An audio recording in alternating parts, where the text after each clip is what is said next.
Pokoke kula warai iki sampeyan nak ketemu Allah ben selamat niku kula jamin lah. Nah ilmu kula niku orisinil. Allah niku gak ada adat, gak ada sunnah lah dalam bahasa Quran. Perkara iku ana alamate. Dadi misale ana mendung, alamate napa? Udan. Terus Allah niku nggih damel sistem.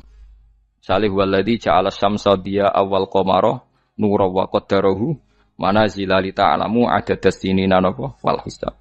Sehingga di sistem itu kita tahu musim hujan itu misalnya musim ini. Kalau musim kemarau ini, posisi bintang pas di sini. Sehingga wong Jawa sing goblok lah roh iki musim hujan, iki musim kemarau. Kalau ahli hisab, ahli astronomi ngerti kalau matahari di sini berarti musim ini, kalau matahari di sini musim ini. Begitu juga musim panas, musim gugur macam-macam. Itu kita tahu, itu sunnahnya Allah dan itu yang bikin Allah, kita tahu. Tapi sekali ada hujan kok kamu bilang begini, wajar udan deres wong rendeng. Itu Allah tersinggung karena kamu nganggep udan itu jasane rendeng, ora jasane pangeran. Gak repot ngadepi pangeran. Ya memang begitu. Karena inginnya Allah manusia itu punya dua kecerdasan.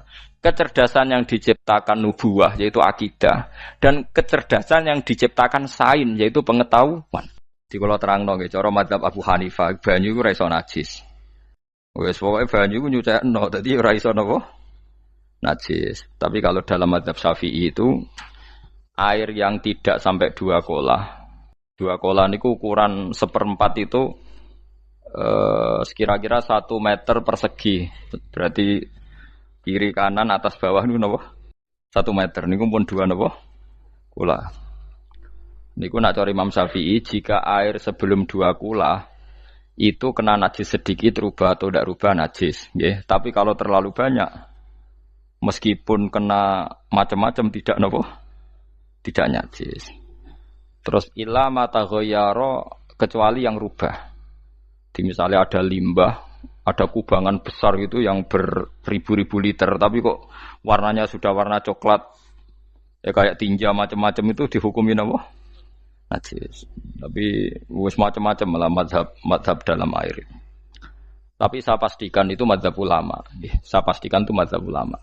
Kalau teks hadisnya begini nih, monggo nak jinan ape latihan ijtihad, kok menyesatkan ya ora apa-apa, sing penting ini latihan. Jadi di Medina, ini hadis di Musnad Ahmad. Di Madinah itu ada sumur, bukan sungai loh. Saya ulang lagi sumur, bukan sungai. Kalau sungai itu konotasinya kan luas, panjang, mengalir. Ini sumur, bener-bener apa? Sumur. Sumur, ya gede sumur enggak sepiro. Nabi itu wudu di situ, terus diingatkan ya Rasulullah, itu sumur dulu zaman sebelum engkau datang, sebelum ada Islam di sini, dipakai pembuangan jifah. Batang anjing dan nyuwun sewu kotoran orang haid. Ya kotoran orang haid. Terus saat itu Nabi ngendikan alma tahurun la yunajjisuhu syai'un. Kata Nabi yang namanya air itu menyucikan. Tidak pernah bisa kena najisnya. Alma tahurun la yunajjisuhu syai'un. Terus Nabi wudu. Ya sudah begitu. Ya sudah begitu sampe rasa bojiro-jiro no. Alhamdulillah hadisnya ngono. Ya kan ya, paham kan ya? Nah. Mana nek sampean ditangkleti. Kulon sering ditanya sama orang-orang Jakarta, "Gus, saya ini punya air langganan PDAM. Itu dikelola dari sungai ini. Padahal sungai ini mulai tinja sampai sapi tank macam-macam ya ke situ semua, Gus. Terus gak baunya karena kaporit. Itu gimana itu, Gus? Suci ndak itu?" Terus saya tanya, "Lah kamu pakai ndak?" Ya sudah pakai, tapi tetap tanya hukumnya. Itu kan seperti yang di Jakarta itu kan misalnya yang diolah itu kan sungai macam-macam tuh, Gus. Lah itu yang limbah keluarga ya kalau untuk nyuci piring enggak apa-apa. Sapi teng macam-macam kan ke situ juga. Ya kan ya, cara kok istihad wi. Karena kalau menurut Syafi'i 2 kolah pun tidak ada pengaruhnya kalau terlalu banyak apa? Bahan yang apa? Najis, yang limbah itu yang najis. Ya jelas najis ya.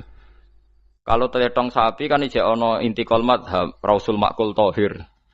Kotoran hewan suci itu suci. Masih banyak madhab yang mengatakan bahwa kotoran barang suci itu suci, masih bisa intikal. Kalau kotoran manusia itu lebih kriminal, enggak ada madhabnya itu.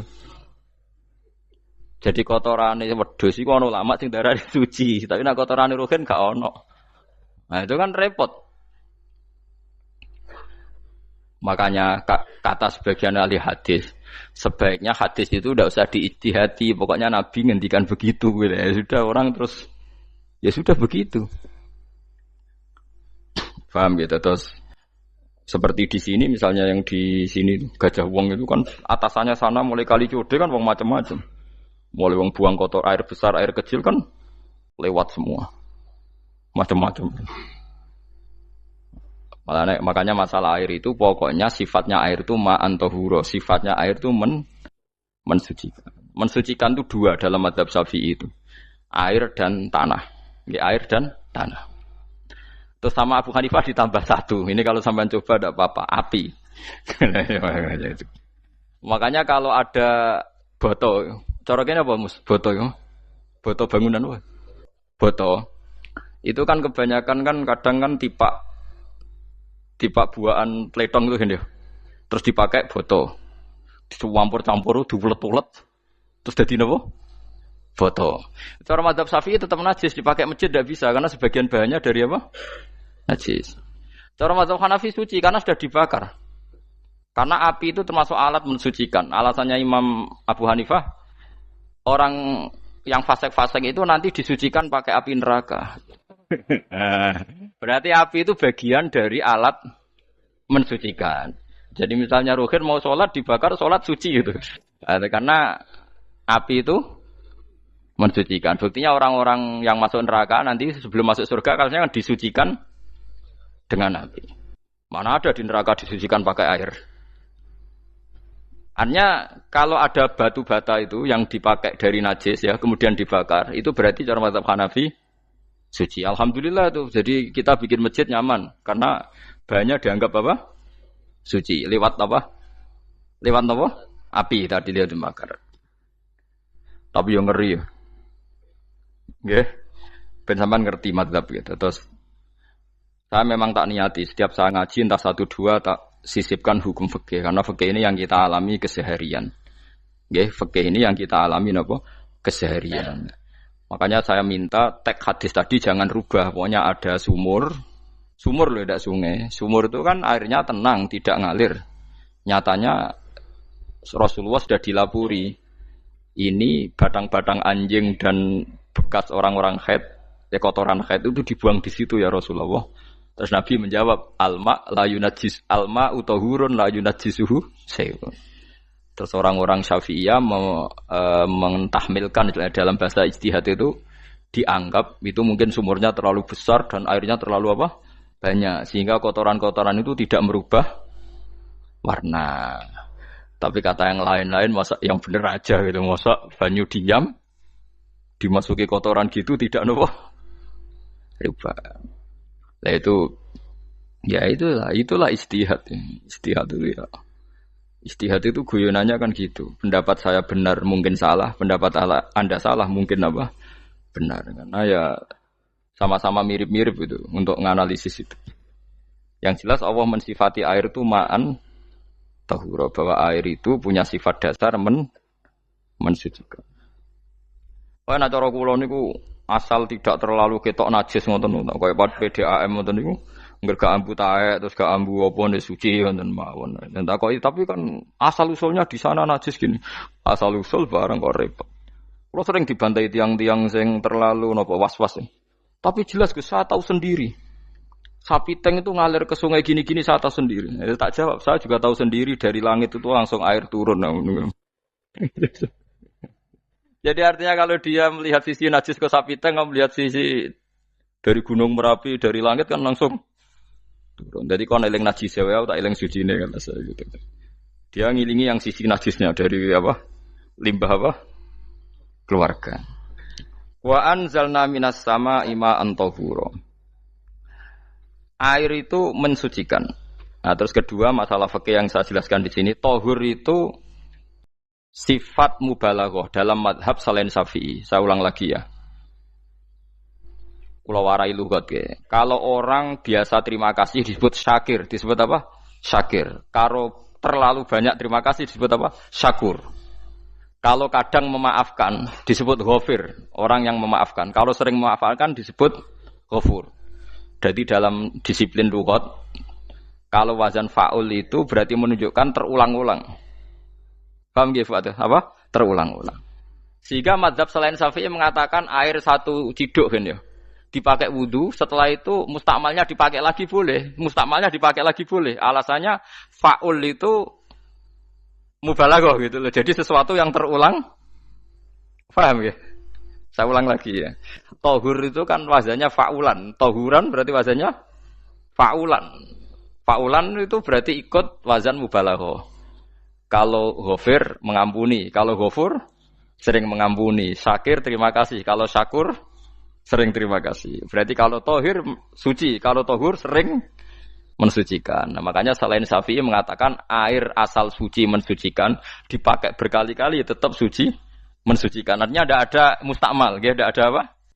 Tapi kalau dalam mazhab kita kan sekali bekas wudu mustakmal, bekas junub mustakmal karena sudah pernah dipakai sesuci. Nah itu mazhab kita, mazhab Syafi'i. Sama nanut di soalnya kalau cerita sama nak kedesek, nganggo sing gampang mawon. Jadi gampang kan?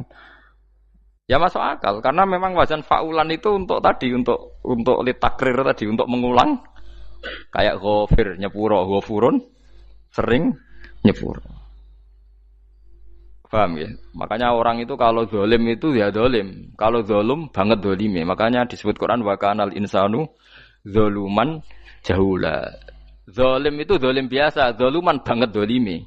Jahil itu goblok biasa, jahulan banget gobloke. Berarti kalau tohuron banget nyuciin berarti diulang-ulang. Makanya mazhab lain mengatakan air itu tidak ada mustakmal. Dan saya kadang ya intikal mazhab begitu. Nah intikal gimana? Coba kalau di hotel itu mustakmal. Hotel itu kan kotaannya cilik toh kan. Tahu nggak hotel mari ruhen. Kotaannya cilik. Terus kalau kita misalnya junub atau apa pakai ciduk itu kan tetap nyiprat Tomus. Nyiprat kena banyu di kotak yang cilik. Jadi kalau gak intikal mazhab pusing kan kita. Iya kan? Terus kemudian intikal lah ya suci guys. Takoki pangeran, kok mbok bolak-balik intikal mazhab Gusti. Jare sapa jare Gus Pak, ngono takoki. Lah kowe muni kowe kok takoki malah pusing. Kayak Mbah Khalil Bangkalan itu. Kalau nalkin mayit itu masyhur Mbah Khalil Bangkalan. Tidak nalkin mayit itu. Yo kan yo, aku sibuk urusanku akeh. Takoki malaikat ngenteni Mbah Khalil. Tinggal mire. Sing ngono tok. Nalkin meneh. Ya jiyo, soalnya nak takoki malaikat marabbuka manabiuka ngenteni ketuane. Maksudnya ngenteni dekne. Ya sudah ditinggalin. Ya orang ditakoki wong dekne orang kabudut. Pokoke diwarai kabeh. Nah, terakhir beliau rada modern. Ngenteni ketua rombongan pokoke. Jadi nanti yang jawab itu ketua rombongan. Tapi aja tiru kan ngomong takoki malaikat ngenteni Gus Pak. Aku teko tutuki mawon Gusti. Tuan. Yakin mugorokin ngomong ngoten kula ngomong kan nangkir. Kamu tahu kan tugas standar Anda apa? Ya tugas standarnya mung nangkir nutuki iku wis. Biasa wae.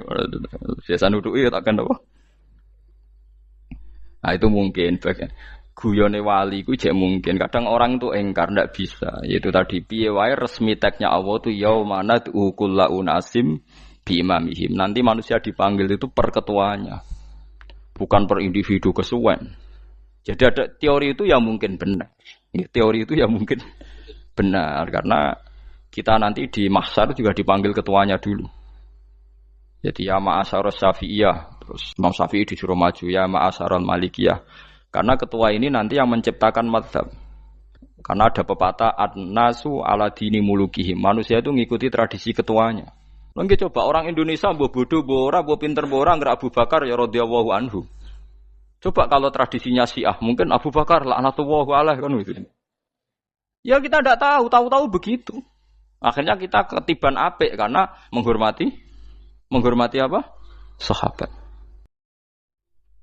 Artinya ketua itu penting, menciptakan suasana ketua itu penting. Coba kalau tanpa ketua, mungkin kita tidak punya tradisi. Makanya dipanggil itu ketuanya.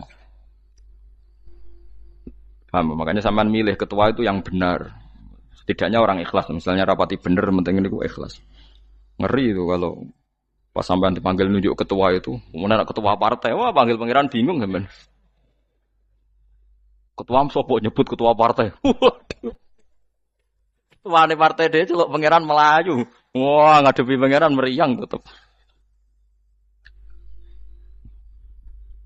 Paham gitu. Jadi nanti sampean itu ditanya itu lewat nopo?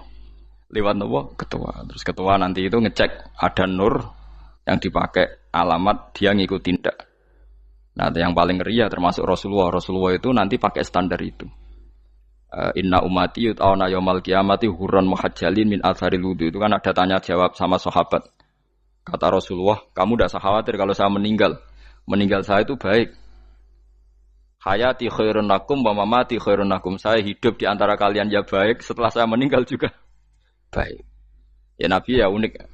Amma hayati fali asunna lakum as-sunan. Kalau saya masih hidup, berarti saya bisa meneladani kamu melakukan beberapa sunnah, beberapa tradisi. Sunnah itu tradisi. Jadi orang kudu artinya sunnah itu wajib atau sunat.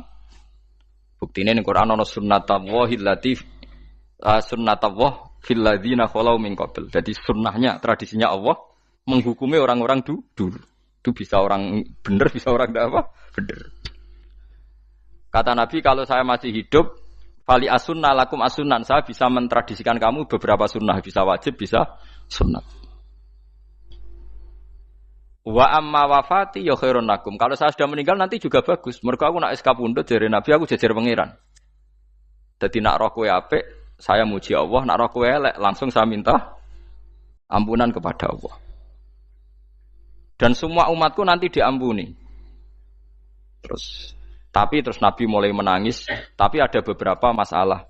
Ketika orang-orang itu ternyata umatku, mau saya ajak ke surga, kata Tuhan, kata Allah, innahum qad ahdatsu ba'dak. Mereka ini bikin aturan aneh-aneh setelah kamu Muhammad. Terus Pak aku suhkon ya sudah kalau gitu tak tinggal ke surga, tidak ikut masuk surga. Nah kemudian ulama berdebat ahdatsu itu apa? So, ada yang itu bid'ah gitu, macam-macam. Kalau ulama Sunni ahdatsu itu ya bid'ah ibadah mahdhah. Jadi misalnya orang melakukan sholat zuhur kok 6 rakaat itu kan wong nganggur papat es kesel kok malah muni 6 itu loh.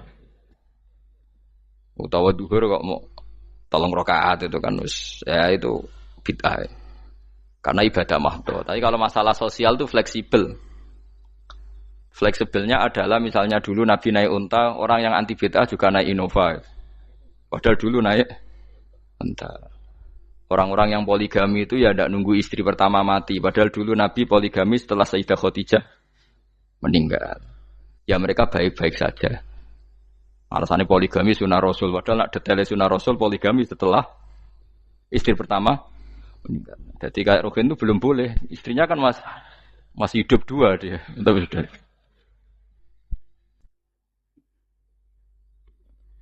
Nah, bahkan artinya kalau sampean memaksakan gitu. Sampean kalau enggak percaya saya bacakan ayat. Wal khailah wal bihola wal hamira litarkabuha wazina. Kamu bisa naik kuda, naik unta, naik himar. Setelah kamu naik dan kamu tenang di atas punggungnya, litas tahu ala zuhuri, summa tazkuru ni'mata rabbikum idza stawaitum alaihi wa taqulu subhanalladzi sakhkhara lana hadza ma kunna lahu mukrin. Artinya ketika kita naik unta zaman dulu dan tagnya memang unta, itu terus kamu baca subhanalladzi sakhkhara lana hadza. Apakah sekarang kesunatan baca itu kalau yang ditumpai unta, sehingga kalau yang naik Innova tidak usah baca itu gitu. Wah, aku numpakku ora unta kok, dadi ora usah maca subhanalladzi wa sakhkhara lana. Dhisik Nabi maca iku mergo numpake unta. Ya ngajak goblok bareng to, mosok tepuk kanthi begitu itu.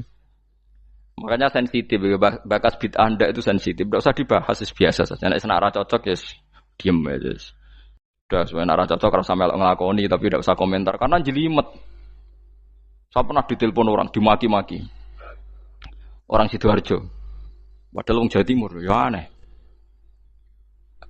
Kan ada orang matur Rasulullah namanya Abdullah bin Amr. Ya Rasulullah saya ini kuat puasa terus. Kata Nabi jangan puasa 1 bulan 3 hari saja itu sama dengan 1 bulan penuh. Karena 1 puasa sama dengan 10. Masih balelo terus termasuk menyangkut Quran. Ya Rasulullah saya ini tiap hari khatam Quran. Jangan 1 bulan sekali saja baru khatam. Enggak ya Rasulullah, saya ini ingin sering khataman. Ya sudah kalau gitu seminggu sekali, sab'a layal. Saya lebih kuat ya Rasulullah, 3 hari. 3 hari saja khatam sekali. Iqra'hu fi salasin kata Nabi. Ya Rasulullah, saya lebih kuat ketimbang itu. Tidak ada yang lebih baik ketimbang itu kata Nabi. Kemudian orang itu anti semaan karena semaan itu kan 1 hari khatam. Paham ya? Maksudnya hadis tadi yang di Bukhari dipakai dalil anti apa? Semaan karena semaan itu 1 hari apa? Khatam. Lewat telepon pertama lewat santri saya terus lama-lama lewat telepon. Saya tanya, kamu bacanya hadis kira-kira sama saya banyak mana? Kayaknya banyak jenengan. Terus saya tanya, betul Nabi menyuruh khatam tiap 3 hari? Ya. Betul Nabi nyuruh khatam tiap 1 bulan? Ya. Ya sudah lakukan saja. Anda sering enggak khataman tiap 3 hari? Tidak pernah, setahun aja tidak mesti. Lah iya kalau Nabi melarang baca Quran tiap hari kamu setuju, tapi Nabi nyuruh tiap hari khatam kamu tidak setuju. Enggak apa-apa, kamu anti semaan enggak apa-apa, tapi lakukan perintah Nabi tiap 3 hari khatam. Menang deh. Lah itu maksud saya. Anda tidak apa-apa milah-milah bid'ah sesuai versi Anda, pemahaman Anda, tapi yang fair. Kalau Anda anti semaan ya harus tiap 3 hari khatam karena dawuh Nabi iqra'hu fi kulli salasin. Enggak juga kan mereka juga orang yang enggak jarang baca. Jarang baca apa? Lah itu enggak fairnya di situ. Makanya nggih biasa mawon. Cuman semaan apal Quran wis semaan. Nah apal Quran ya wiridan, malah lucu to apal Quran kok semaan. Ya yes, ngono ae apal ya nyemak kan, kok kesel dimulai. Jadi bang nyemak sampai gremeng. Bariku mangan entek akeh kan malah lucu. Wong nyemak yo do kurang ajar. Jajal kok nyemak kifa delok ngarep mbek guri tok, agar kebar ya wis. Aku serah kelakuane wong nyemak. Kan dekne ra apal kan yo. Biasane nyegat guri to. Oh, agar gurine kembar pojok. Wis. Kok agar gurine pojok kembar. Ya sing semaan akhire pinter sing maca kembar gurine. Paham gitu terus pau gitu tohuron gitu tak latih memahami Quran secara luwat. Quran bagaimanapun bilisanin arabiyyin mubin. Ada ulama yang berpendapat tohir itu dimubalaghahkan tohur seperti ghafir, ghafur, syakir, syakur. Sebab itu menurut mazhab ini tidak ada air apa musta'mal. Tapi kita biasa mazhab Syafi'iyah apa? Ada apa? Ada musta'mal. Itu masalah-masalah ijtihadiyah, masalah-masalah ijtihadiyah. Kalau masalah ijtihadiyah tadi pendapat saya benar mungkin salah, pendapat Anda salah tapi ya mungkin benar itu. Wa anzalna minas sama'i ma'an tahura mutahhiran tegese banyu iku sing nyucekno. Linuhya supaya maringi urip ingsun. Bihi sebab anane banyu baldatan ing daerah maitan kang mati. Jadi istilah resmine pangeran yo aku nak nguripno bumi iku yo nganggo lantaran banyu. Dadi aja mbok soal pangeran kok butuh lantaran. Waduh repot. Wong Qur'ane pangeran dhewe mistilahno aku nak nguripno bumi lewat lantaran banyu. Ya rasa mbok jero-jerokno. Pangeran kok butuh lantaran. Lah lantaran lah ya iso, tapi nek Allah nganggo lantaran ya oleh ya aja terus Allah kok nganggo wasilah. Wah ya malah kacau. Ora usah ngono-ngono, ora usah mikir. Pokoke Qur'an diwaca ora usah dipikir, pun iman nonton mawon kok repot. Iman kok napa? Kok repot. Linuh ya supaya ngurip-ngurip sapa ingsun bi sebab banyu. Baldatan ing negara atau daerah maitan kang mati. Jadi sampean jangan mengatakan kalau Allah untuk menghidupkan bumi butuh air ya keliru. Allah itu tidak butuh apa-apa. Nggih, Allah itu tidak butuh apa-apa. Tapi kalau Allah punya sunnah, punya adat menghidupkan bumi itu pakai air, ya Allah jangan kamu atur. Wong kira pangeran kok ngatur. Itu kan ada cerita di kitab-kitab itu termasuk di Ihya itu. Nabi Musa itu sok dekat Allah. Jadi enggak mau mimik obat. Membuktikan bahwa Allah itu tidak butuh wasilah. Aqaqir itu maknanya obat-obatan yang dari herbal itu bahasa Arabnya apa? Al-aqaqir. Dia setiap konsultasi sama dokter disuruh minum herbal itu. Enggak mau dia. Enggak, saya akan disembuhkan Allah langsung, enggak usah lewat obat apa herbal katanya. Tiap dokter ditanya jawabannya sama. Oh, dokter goblok. Kamu belum tahu ya kalau Allah itu tidak butuh wasilah. Malah marah-marah dia tuh. Akhirnya dia konsultasi langsung ke Tuhan. Apa betul ya Allah saya butuh minum aqaqir? Terus, lah kata dokter gimana? Karena herbal itu fungsinya gini-gini. Terus Sa Musa sing gawe fungsi herbal ngono iku sapa? Nggih jenengan. Lah yo aku gawe fungsine ngono kowe ngombe kok ora gelem, sing gawe ku ya aku. Jadi sing gawe bodrek ku nak kowe ngelu, bodrek mandi sing gawe ku ya pangeran, rumangsamu sapa? Sing gawe ruhe nak bar kelon lego ya pangeran. Mangsamu sapa? Omane bojone ayu kan. Ah, sing wis pangeran ora usah aku isin gengsi, ora usah ngono.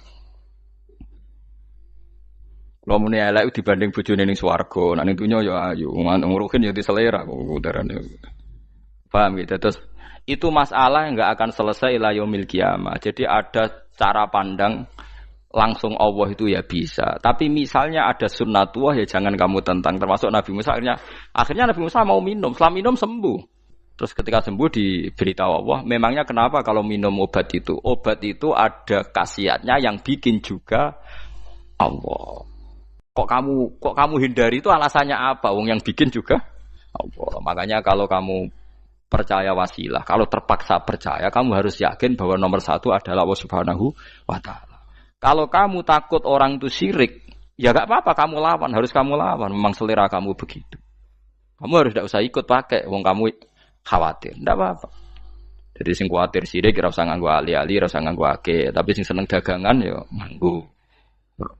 Ora usah jimat-jimatan ini niati napa booming ngoten mawon niati tak. Kulo nu diakek larang sedurunge rame-rame akek. Barang akek rame terus mboten kula nggo. Wah, darani murah repot. Nggih kula mboten sombong. Dulu akeknya bapak itu zaman Bapak Sugeng tuh pernah ditawar ditukar mobil. Zaman itu mobilnya harga 60 juta. Dan itu wasiat bapak untuk saya. Saudara saya sepakat itu untuk saya. Dulu kadang-kadang tak pakai. Setelah akek booming terus dikira ini yang gelondongan berapa kilo. 25.000 muruah camah cara Jawa camah tidak pernah tak pakai. Saya yakin ikut turun itu aki-aki yang mahal itu karena dikira yang produk ya yang masal itu yang itu. Paham gitu terus sampean biar tahu duduk perkara ini. Jadi tohur ya tohuron itu sifat mubalaghah. Tapi kalau dalam madzhab Syafi'i tohur itu ismul alat. Jadi tidak maknanya mengulang-ulang sehingga Imam Syafi'i tidak membolehkan wudu pakai air mustamal. Lah menurut hadis kayaknya benar Imam Syafi'i secara lahir. Karena Nabi ngendikan sisa air wudu itu membawa dosa Anda. Kata Nabi, jika seseorang wudu maka kotorannya keluar dari ajfan, dari telapuk mata, dari apa sampai keluar dari mimbaini adzofirih, sampai keluar dari bawah-bawah kuku. Sehingga kalau air ini sudah membawa kotoran dosa Anda, berarti air ini kan sudah menjadi air kotor. Andai kan Anda mukasyafah, maka air ini sudah penuh dengan kotoran. Enggak mungkin air yang sudah penuh kotoran dipakai wudu lagi. Itu cara berpikir Imam Syafi'i. Ya sampean ikut mana ya? Ya gampang kan kalau keadaan normal ya ikut Syafi'i, kalau air banyak, kalau tidak normal ya ikut mazhab yang lain. Kan gampang. Gitu aja kok repot tuh. Ya itu pentingnya orang ngaji ya di situ tuh harus banyak pilihan. HP kartune loro masa mazhab mesti tok. Nah, itu kan gitu. Ya pokoknya gitu. Kalau yang percaya wasilah ya pakai istilah pangeran linuhyabi baldatam maita, ada kata bihi. Allah menghidupkan bumi itu dengan pelantaraan air, padahal Allah tidak butuh perantaraan. Tapi yang anti ya enggak apa-apa. Memang yang percaya wasilah itu ya bahaya juga. Ya pokoknya ya sudah pakai dua kartu apa susahnya tuh. Ya enggak apa-apa. Asal ada ilmunya. Ya tidak karena emosi. Memang ada apa? Ada ilmunya. Linuhyabi baldatam maita. Wanus qiyahu. Lan nyirami ingsun. Yastawi podo baldatam maita bitakhfif lan takhfif maita. Maksudnya buatan maita tapi napa? Maita. Yastawi podo fi ing dalam dawa maita napa al-mudzakkar muannas lan muannas. Zakkarahu mudzakarna sapa wa ta'ala hu ing dawa maitan bi tibaril makani kelawan diitung tempat. Maksudnya maitan.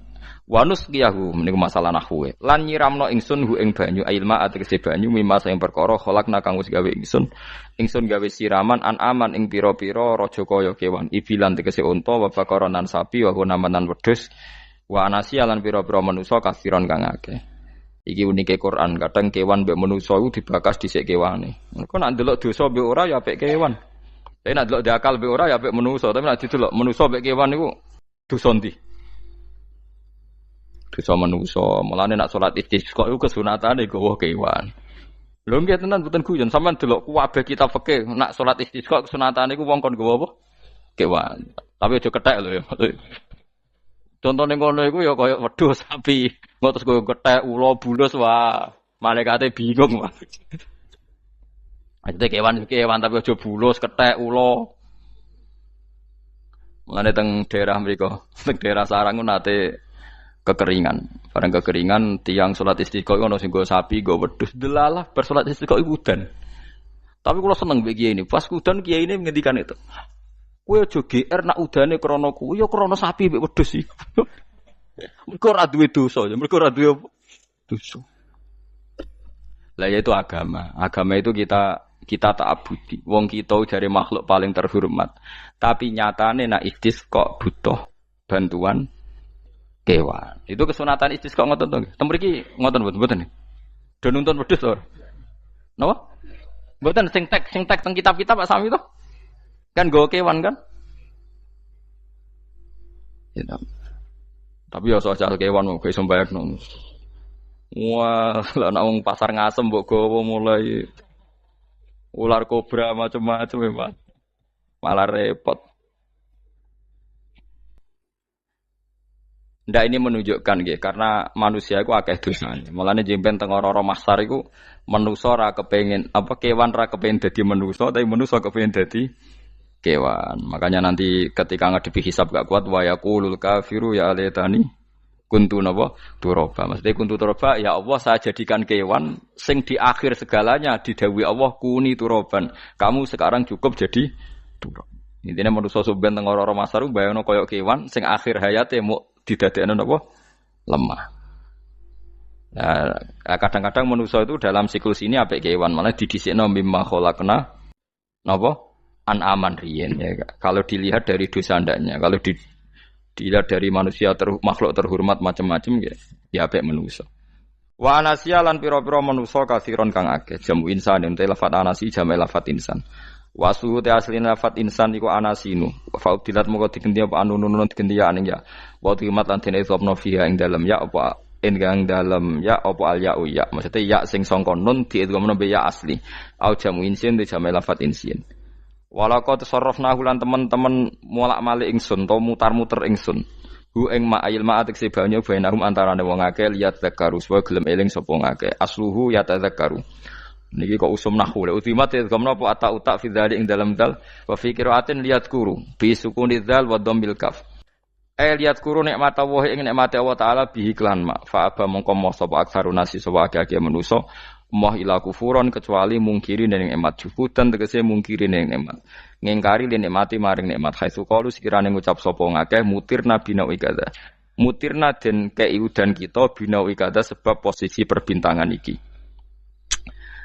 supaya kula warai iki sampeyan nak ketemu Allah ben selamat niku kula jamin lah nak ilmu kula ni orisinil Allah niku gada adat gada sunnah lah dalam bahasa Quran ini. Perkara iku ana alamate. Dadi misale ana mendung alamate napa udan. Terus Allah niku nggih damel sistem. Misale huwallazi ja'ala syamsa diya awal qamara nura wa qaddarahu manazila li ta'lamu adadas sinina napa wal hisab. Sehingga di sistem itu kita tahu musim hujan itu misalnya musim ini. Kalau musim kemarau ini posisi bintang pas di sini. Sehingga wong Jawa sing goblok lah roh iki musim hujan iki musim kemarau. Kalau ahli hisab, ahli astronomi ngerti kalau matahari di sini berarti musim ini, kalau matahari di sini musim ini. Begitu juga musim panas, musim gugur macam-macam. Itu kita tahu itu sunnahnya Allah dan itu yang bikin Allah, kita tahu. Tapi sekali ada hujan kok kamu bilang begini, wajar udan deres wong rendeng. Itu Allah tersinggung karena kamu nganggep udan itu jasane rendeng, ora jasane pangeran. Gak repot ngadepi pangeran. Ya memang begitu. Karena inginnya Allah manusia itu punya dua kecerdasan. Kecerdasan yang diciptakan nubuwah yaitu akidah dan kecerdasan yang diciptakan sains yaitu pengetahuan. Itu inginnya Allah. Jika menyangkut hisab dan ru'yah yang diperdebatkan NU Muhammadiyah itu sebetulnya juga masalah sepele. Masalah sepele itu begini. Siapa sih yang mungkiri hisab? Wong hisab itu ya nasib pangeran li ta'lamu adada sinina wal hisab. Siapa sih yang mungkiri ru'yah? Wong ru'yah itu hadisnya sahih. Yasumu li ru'yati wa aftiru li ru'yati. Fa in humma 'alaikum fa akmilu iddata sa'ban salasina yauman. Jika kamu ragu ya ikmal. Ikmal itu menjadi 30 hari. Sekarang sampean saya tanya, ikmal 30 hari itu dari hisab apa ru'yah? Hisab kan namanya ikmal itu pakai saiki wis 29, nek kepen ikmal 30. Lho ikmal itu ru'yah ta hisab? Hisab. Jadi apa susahnya sih pakai dua ilmu itu? Tapi sekarang jadi politik identitas. Pokoknya kalau ru'yah itu NU, kalau hisab itu Muhammadiyah. Terus dijak goblok bareng kan gitu. Mulane susah jadi ulama itu. Mergo dijak goblok nih. Ya sama seperti kunut ndak kunut. Saya Muhammadiyah itu lahir tahun 1912, NU 1926. Orang tahu semua sebelum itu zaman Madzhabul Arba'ah Abu Hanifah itu ndak kunut. Imam Syafi'i kunut. Terus kamu bilang Syafi'i NU Abu Hanifah Muhammadiyah. Memangnya Imam Syafi'i tahu Ra'is Am? Jadi kita yang ulama itu biasa saja karena melihat Imam Syafi'i itu kunut, Abu Hanifah tidak kunut. Tahu-tahu sekarang jadi politik identitas kalau kunut itu NU tidak kunut Muhammadiyah. Memangnya Imam Syafi'i tahu dadi Ra'is Am ning PBNU sing liwat ahwa kan mboten ate. Jadi kalau ulama itu lebih sederhana cara berpikir. Ya sudah, hisab itu ya ilmunya Allah, ruya ya ilmunya Allah. Jadi misalnya dagang dihitung, kalau dihitung itu rasional berarti sain. Kalau tidak dihitung kok berarti jenenge kejutan ya enggak, kita pernah ngalami semua. Kita pernah ngalami dua-duanya kan. Dihitung ya pernah laba, kejutan ya pernah. Musim sulit dagang rugi ya biasa, kecengklok rugi kebodhon biasa sama pernah. Anggap aja kalau rutin namanya sain sesuai hitungan pengetahuan. Kalau model ngono kejutannya selesai kan. Kok dibenturkan? Kejutan sama rutin itu absolut mana? Akurat mana? Ya ngajak goblok bareng. Paham ki biasa mawon wong sing seneng ilmu tuh ben biasa roh iku roh dojo ben.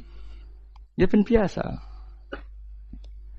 Nah sekarang itu usum anti ilmu itu usum yang usum sekarang itu politik nopo identitas.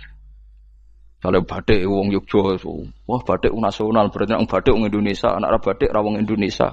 Jadi batik nopo pakaian nopo nasional. Ya wong golek hadis nganti ngelu kesunatan ibadah nggo klambi putih. Ora ana kesunatan ibadah nggo klambi nopo? Batik. Tapi nak kowe wong alim ben diarani klambi putih gak wajib, kudu kadang-kadang nganggo batik, nggo nunjukno nak nganggo putih iku. Saya tuh seingat saya belum pernah ngaji gak pakai baju putih. Karena pikiranku sering ditanya, "Gus kowe wong alim ora tau joban." Nah joban koyo wong Arab. Nak batik kesane kok ora sunah Rasul seneng putih, setengah-tengah nganggo hem putih wis sunah Rasul tapi tetep Indonesia. Wis tak pikir wonten. Lah rugen ra mikir nganggo batik. Tapi itu tadi, saya masih husnudzon. Jika jadi tren nganggo klambi hem putih dianggap wajib, harus ada yang pakai batik untuk menunjukkan kalau ndak wajib. Lah mungkin dia termasuk begitu melok. Makome dekne iku wis nglurusno. Enggak tahu saya kalau itu berarti sudah tinggi, kelasnya sudah tinggi. Jadi menurut saya tengah-tengah ya pakai hem putih kalau sholat. Tengah-tengahnya adalah nak jubah terlalu Arab. Nak batik be Nabi ngendikan kesunatane ibadah itu pakai putih. Nganggo mori kok wong mati ya sudah hem, ya sudah tengah-tengah. Menurut saya, sama ndak harus ikut saya. Tapi jika itu dianggap wajib, kadang-kadang jangan pakai putih. Seperti Jabir bin Abdullah itu terang-terangan, sama tak ceritani. Dulu ketika Jabir bin Abdullah sahabat yang terkenal itu Jabir itu termasuk minas sabiqin al-awwalin itu. Jabir itu sholat di masjid itu bajunya dicopot. Terus sarongan itu dicancang di gulu. Kayak wong kuno-kuno. Sarongan sitok dicancang di gulu.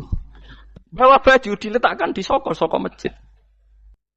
Setelah itu orang tabiin melihat dia secara sinis. Tabiin itu generasi setelah sahabat.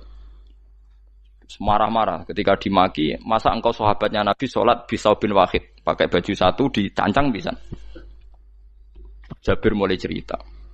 Kamu jangan bilang pakai serban itu sunat. Kamu jangan bilang pakai jubah sunat. Bagaimanapun menjadi sunat karena kamu punya. Sehingga kamu bilang sunat karena kamu punya. Dulu kita zaman Rasulullah masih hidup, kita semua itu tidak punya baju, punyanya satu. Sehingga Nabi tidak berani mensunatkan pakai baju dua, kesunatan serban, karena kita hanya punya pakai baju satu. Kita harus mikir bagaimanapun di antara kesunatan itu karena kita mampu. Setelah tidak mampu, tidak ada sunat. Terus Jabir mulai marah-marah, termasuk yang diceritakan. Kalau kamu bungkus orang mati gimana? Ya tak bungkus utuh sampai sikil beda sirah ketok.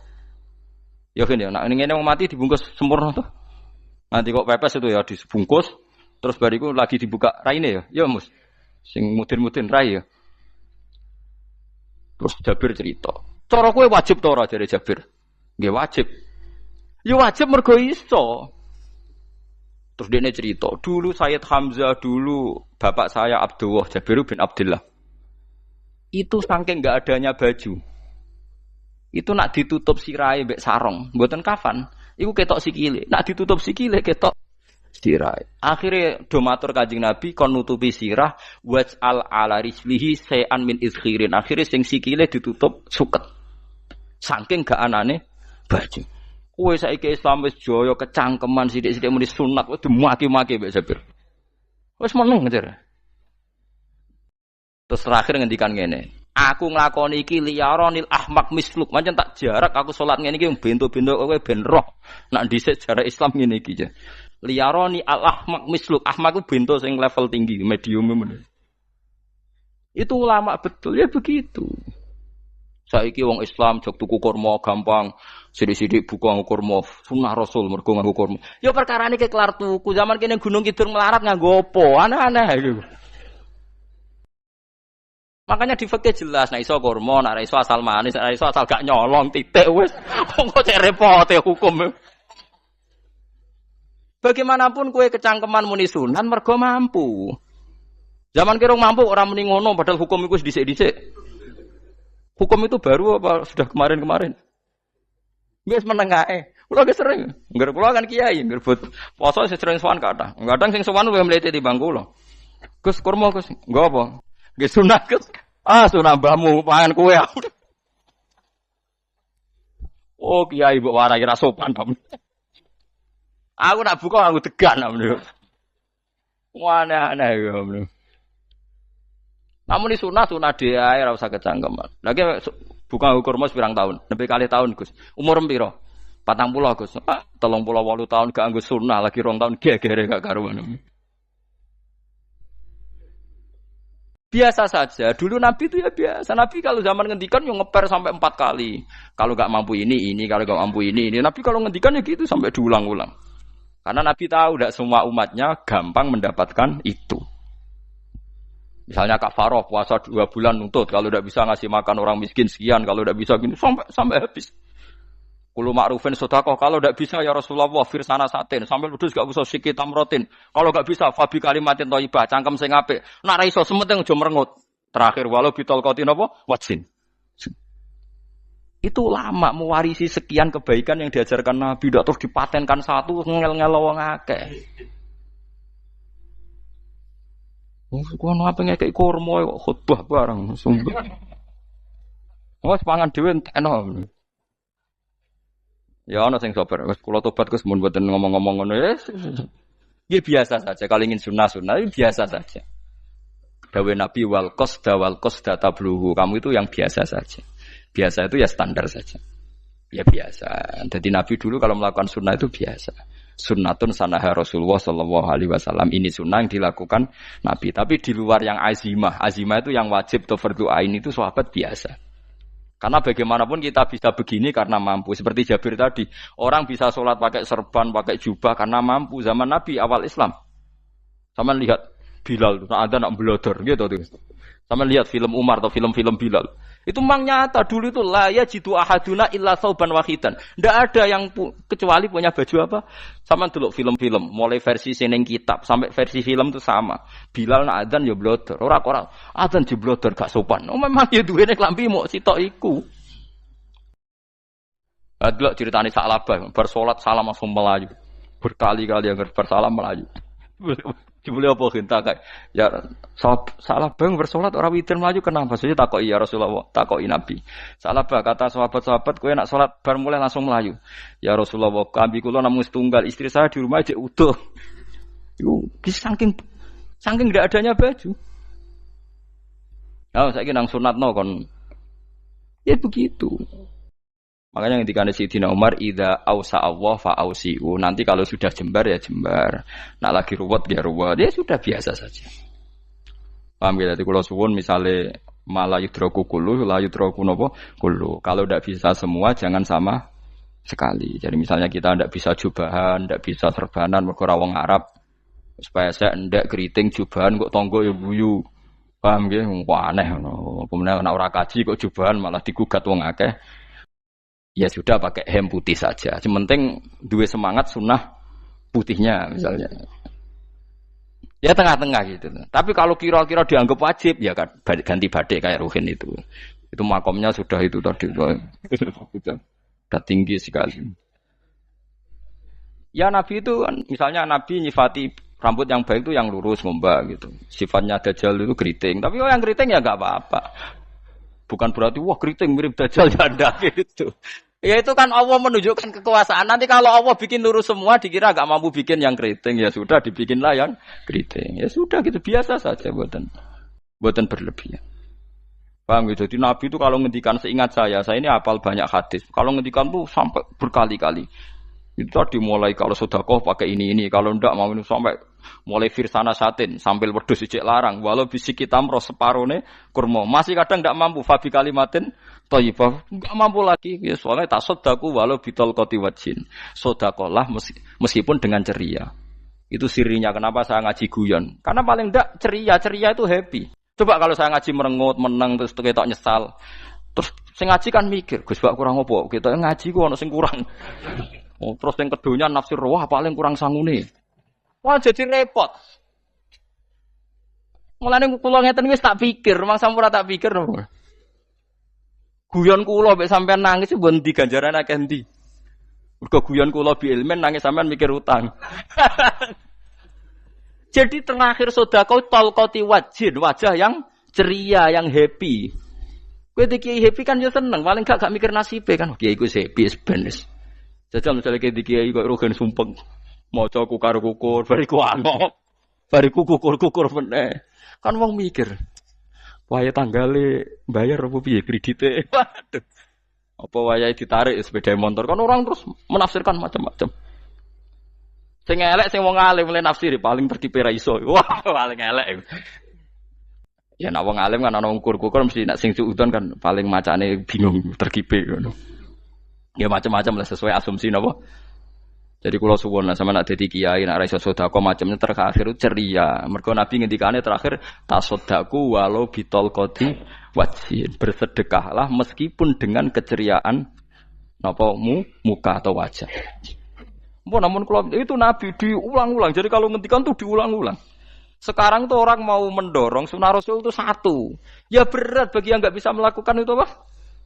Yang nggak bisa melakukan itu apa? Jadi dibacalah hadis itu dibaca utuh. Ya bukan kita apa ya mau sekolah kepingine kabeh umat Nabi itu happy. Mergo selama itu tidak maksiat berarti anut ajaran Kanjeng Nabi Muhammad sallallahu alaihi wasallam. Ma khuyira Rasulullah baina amrayni ilahtaro aisarohuma malam yakun isman. Rasulullah itu tidak pernah disuruh milih dua hal yang berbeda kecuali milih yang paling gampang. Asal itu tidak barang dosa.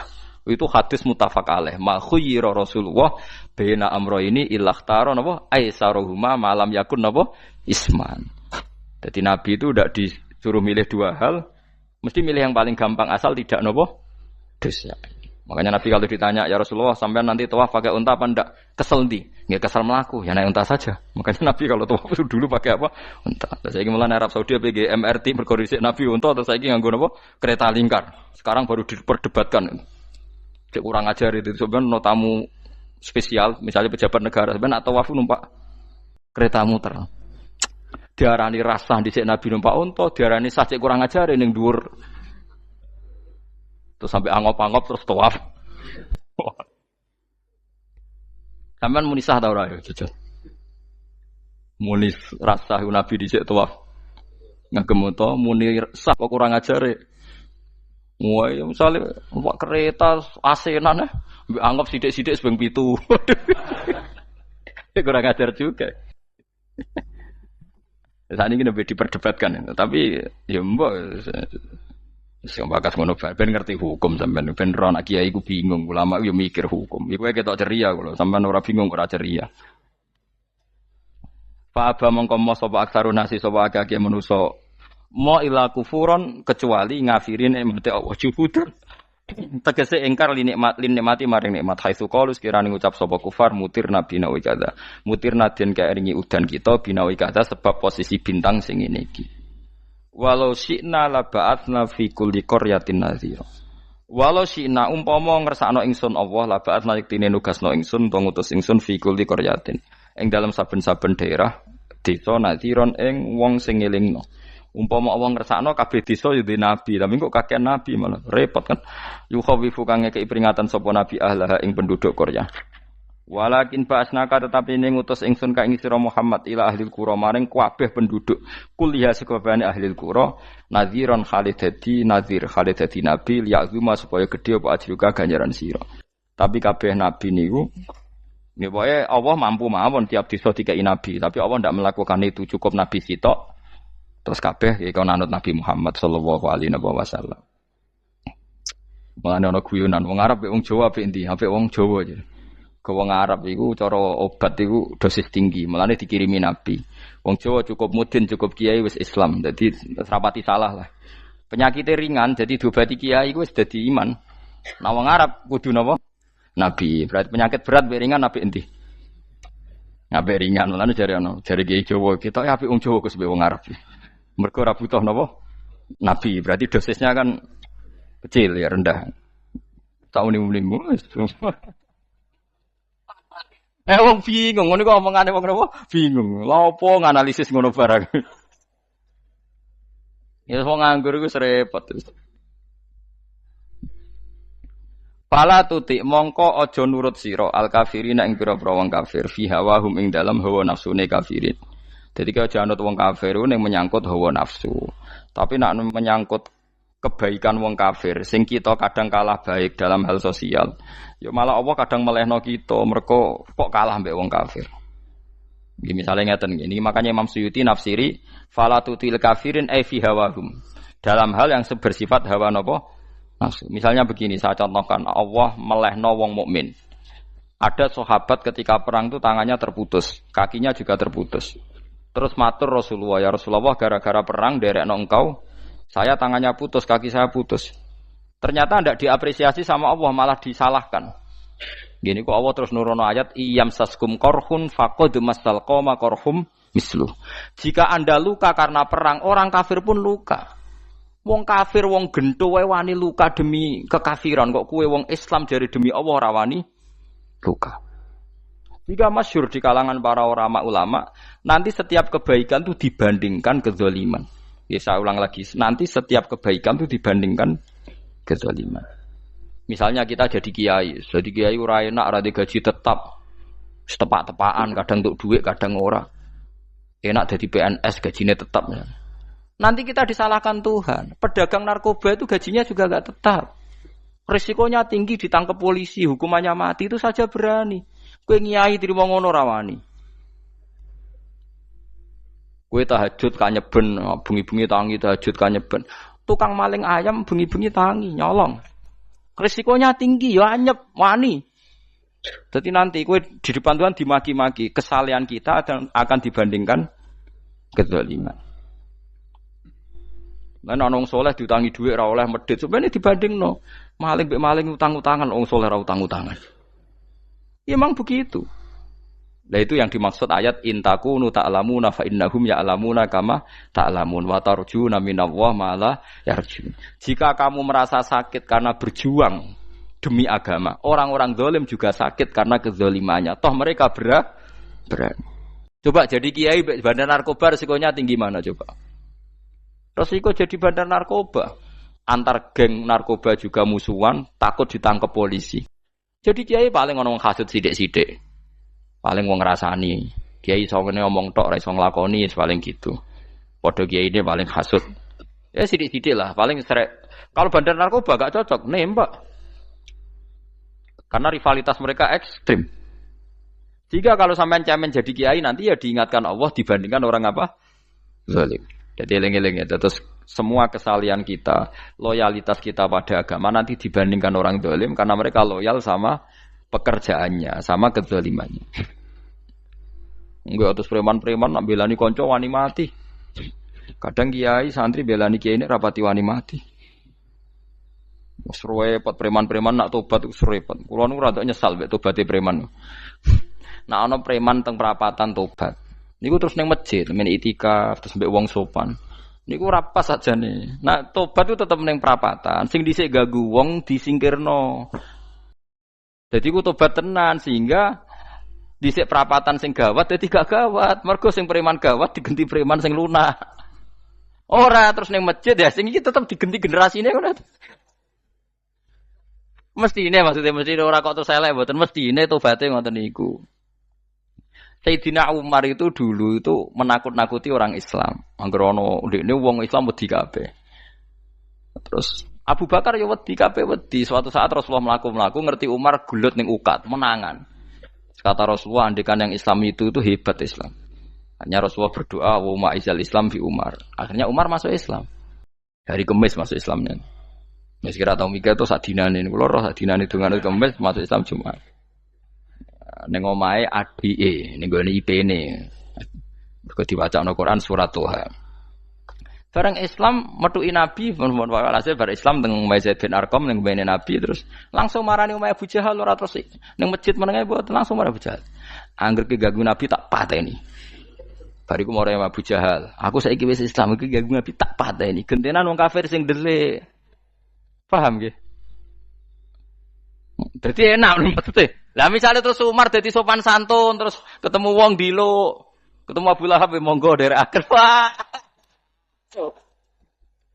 Artinya gak ada perubahan. Lan Ruhin mantan preman mboten kok tobaté ning kene ora roh kok. Mboten harus kiai dene. Mestine ngoten.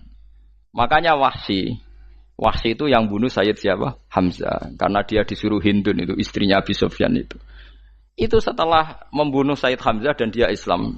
Dan Nabi tidak siap melihat wajah Wahsy. Sumpahnya Wahsy apa? Saya bersumpah akan membunuh orang paling dibenci Rasulullah. Sebagaimana saya pernah membunuh orang paling dicintai Rasulullah. Terus tobatnya dia mateni Musailamah al-Kadzab. Wong sing ngaku Nabi ngarang Quran. Itu tuh sing mateni sinten? Wahsy. Dari Wahsy sebagaimana aku pernah membunuh orang paling dicintai Rasulullah, tobat saya membunuh orang paling dibenci Rasulullah. Ya misalnya terus Wahsy tobat, terus sampean nyapu masjid, terus gak duwe selera tarung. Zaman kafir tarungnya tenanan, bareng Islam menyapu masjid. Bariku ngiseni jedinge terus bareng jak perang wedi wae repot. Ya niku ide kula tapi ora usah nglakoni. Nek mau cerita ilmu sampeyan ora kudu nglakoni. Ya tugale wong preman brah-brah. Blojo narkoba entek akeh dilakoni, nggo judi diakoni. Sewengi orang preman itu kalau judi 2 juta 3 juta. Bareng tobat ngleboni masjid 10.000. Padahal donyane jek akeh. Mestine tobat yo. Saya zaman judi semalam 3 juta. Sekarang kalau pengajian atau ke masjid semalam 3 juta 100 lah minimal diluwei. Ora malah pas tobat nglebokno amplop masjid yo. 10.000, kadang 2.000. Repot-repot. Tapi ya apik tobat, mesti cerita. Tidak begitu, mestinya berbanding. Paham nek sampean takok tobat itu cara ulama nggih ngoten niku berbanding. Mulane riyen Khalid bin Walid itu jadi panglima perang Islam itu. Saya masih ingat makalahnya Khalid bin Walid, fakama anni aktsartul qatla fi kufri aktsartul qatla fi Islam. Dulu ketika saya kafir adalah sangat banyak membunuh orang Islam. Perang Uhud kalah itu karena panglima orang kafir adalah Khalid. Dia cakap sekali dalam ngatur strategi perang. So Khalid itu utek elek kan, pikirannya ala sahabat yang menuso ruhin es kayak wong wedok ambek apa jenenge ghanimah mesti medun. Sahabat ora kabeh kaya aku kan ana kaya kue barang macam-macam. Gunung Uhud itu dhuwure mok sak musolane iki Jamira Gunung Uhud kaya Merapi niku mboten. Nah kaya Merapi amanah ning dhuwur tetep ra kenek, meleyang to. Jadi Gunung Uhud itu dhuwure musolane mbok dhuwur pundi. Wong kula nate mriko bolak-balik kan nggak bisa nerong tahu. Kula kaya wong India dadi melok itikaf teng gunung lho. Uhud. Mbok piye dalile mbok apa ya ora roh. Lah itu Khalid bin Walid pinter, dia ketika kalah itu muter ke belakang terus ghanimah itu dilepas. Ya dulu itu dalam perang dulu tuh ghanimah itu kan perempuan sama apa? Ya sama barang-barang itu. Ketika dilepas itu dianggap sudah mengaku kalah. Ada sahabat yang ruhin itu udah akabir sahabat, ada sahabat papan atas, sahabat yang seperti itulah. Sahabat kebanyakan turun ternyata Khalid itu muter terus naik dari belakang. Pas sahabat turun, dia naik dari apa? Yo penak karek mana iko dhuwur, itu akhirnya kalah. Itu ya gara-gara strategi ini Khalid bin Walid. Nah terus dia bersumpah, saya bersumpah semua kecerdasan saya, semua kecanggihan saya akan saya gunakan untuk membela Islam. Nuklimake itu di perang Tabuk, di perang Yarmuk, di perang Tabuk. Itu di panglimani siapa saja yang ditunjuk Nabi itu kalah. Termasuk Ja'far bin Abi Thalib itu padahal panglima yang ditunjuk Nabi. Usamah ya kalah. Abdullah ya kalah. Semua yang ditunjuk Nabi itu mati semua. Akhirnya panglima diambil siapa? Khalid. Taruh saja gini strateginya. Anggap saja Arab itu padang pasir. Tidak sampean biar tahu bahwa orang soleh yang cerdas itu banyak. Jangan kira soleh itu tidak butuh kecerdasan, butuh. Arab itu kan padang pasir. Mau jelas gini, gambarannya apa? Padang pasir. Itu kalau perang itu kan taruh saja orang Islam itu 3.000 musuhnya 10.000. Memang kejadiannya gitu, 3.000 musuh 10.000. Itu kan berbanding berapa itu? 30 ya? 1:3 ya? Nah itu dulu, pasukan-pasukan Islam dulu itu sama-sama seperti soft sholat. Jadi memanjang. Ya akhirnya perang itu kelihatan sekali mana yang sedikit, mana yang banyak. Habis Khalid strateginya dirubah. 100 orang di depan, anggap saja gitu. Pokoknya tak kayak gambaran coro Jawa paling gampang. Lagi mau cek kitabnya malah bingung loh. 100 pasukan kuda yang di depan itu disuruh negarkan kuda. Disebut fal mughirati subha itu.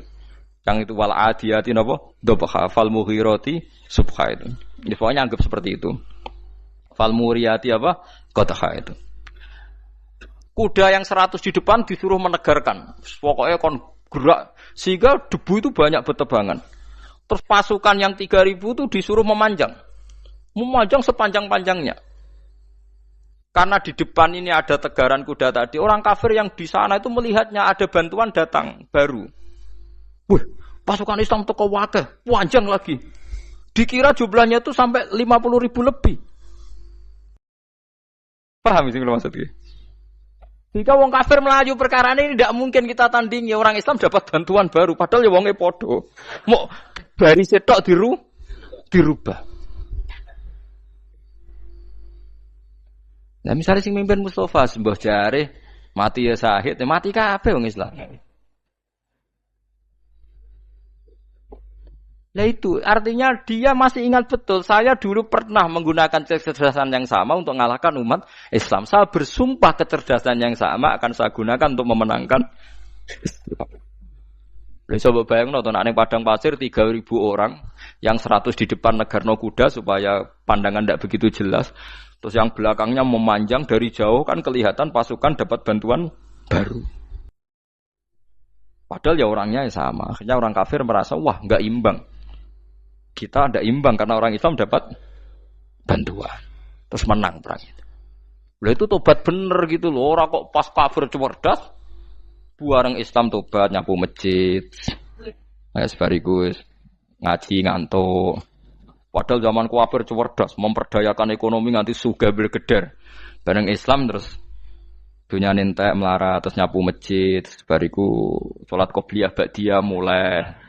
Nggak poso sunat, ya tidak apa-apa itu, tapi juga tetap kok zaman kafir juga, zaman Islam kere, mestinya zaman Islam ya juga, terus kecerdasan dan hartanya untuk liizatil Islam wal muslimin, mestinya, tapi ya nggak apa-apa kalau ada tobat model gitu ya tidak apa-apa. Ojo kok terus dari Gus Pak ngene kok elek ya ora, nek jenenge tobat mesti apik, tapi nggak fair gitu loh, masuk zaman nakal serius, zaman tobat sekenanya itu kan Fala tuti mongko joto at sira al kafirin ing pira-pira kafir fi hawahum ing dalem selera hawa nafsune wong kafir.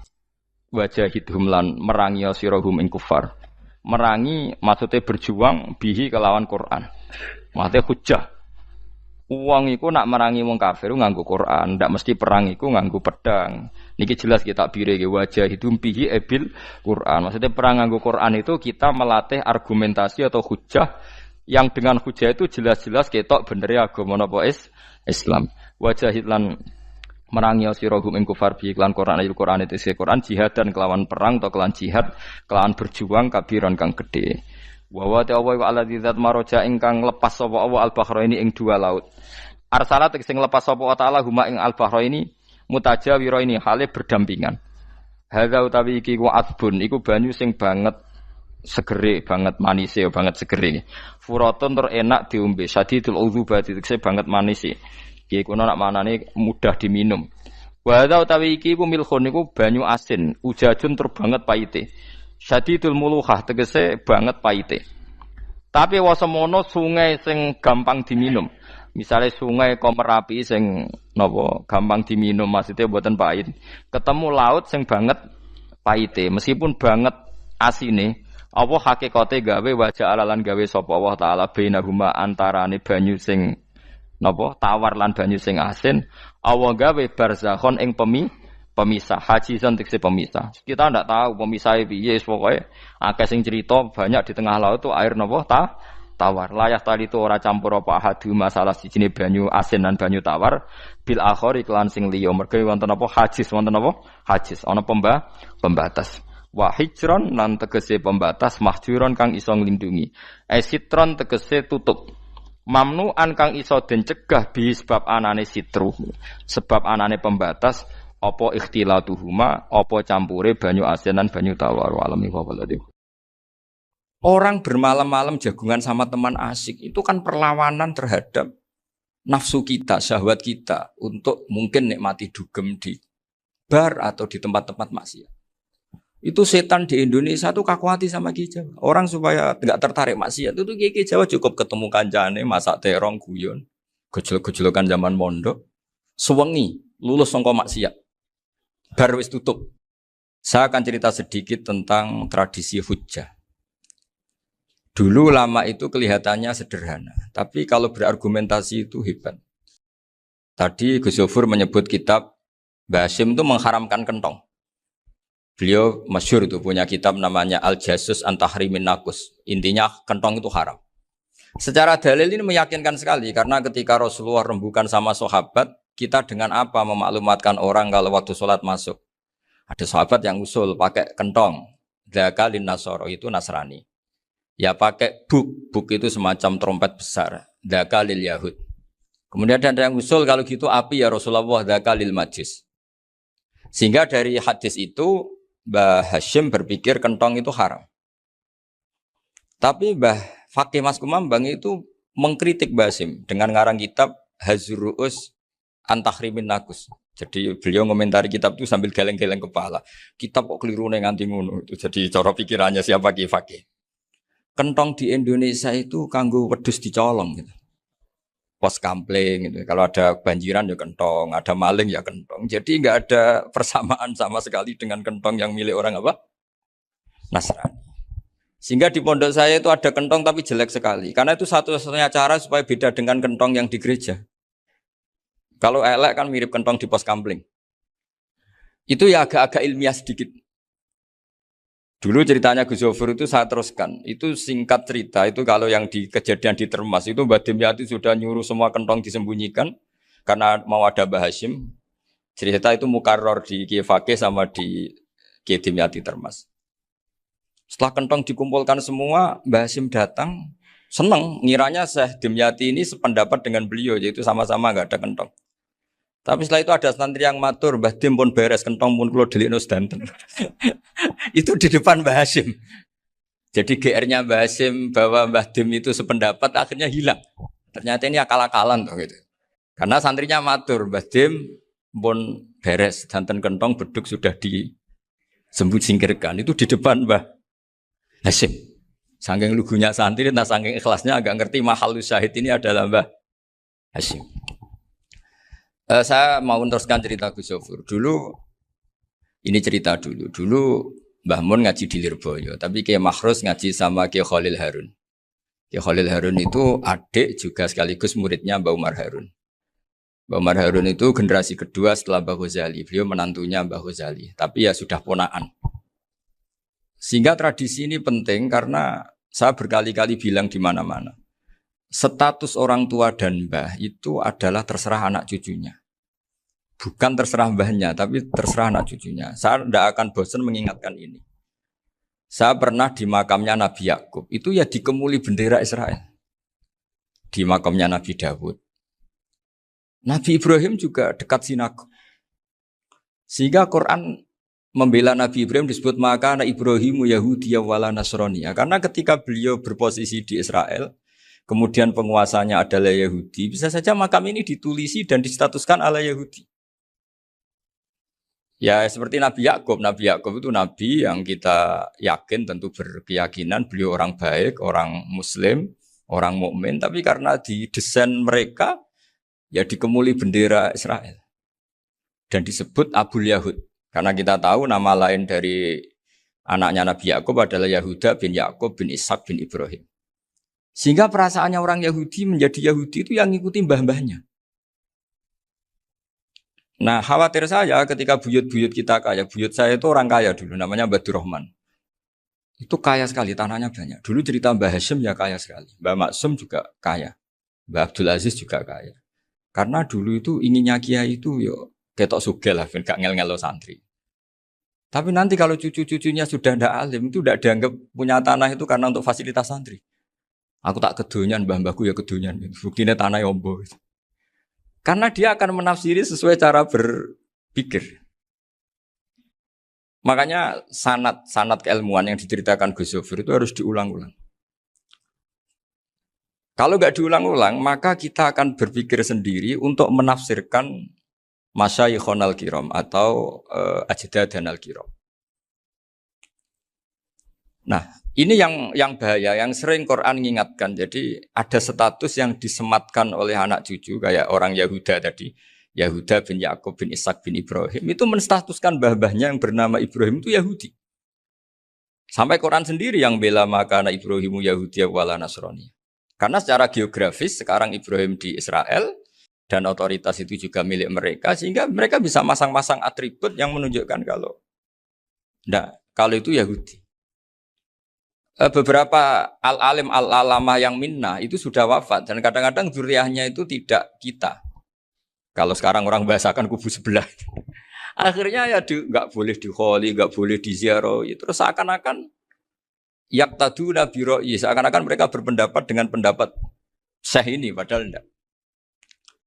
Nah, sehingga tradisi ketersambungan sanad tadi baik secara genetik atau secara asbab itu harus terjaga. Saya beberapa kali banyaklah sering diceritain Mbah Mun.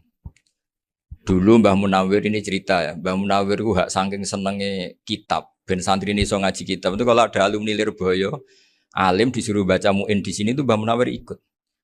Saking ingin tasjeknya, ingin ngajari santri bahwa ngapal Quran itu hafal tok, tapi yo paham. Dan penggalinya Mbah Munawir itu sampai klimaknya dulu Mbah Zaini itu nate nikah sama Nyai Komariah kalau nggak salah, binti Karim, binti mana. Punya putra Gus Habib, Gus Toha yang diantara putrinya dinikahi Gus Rozin.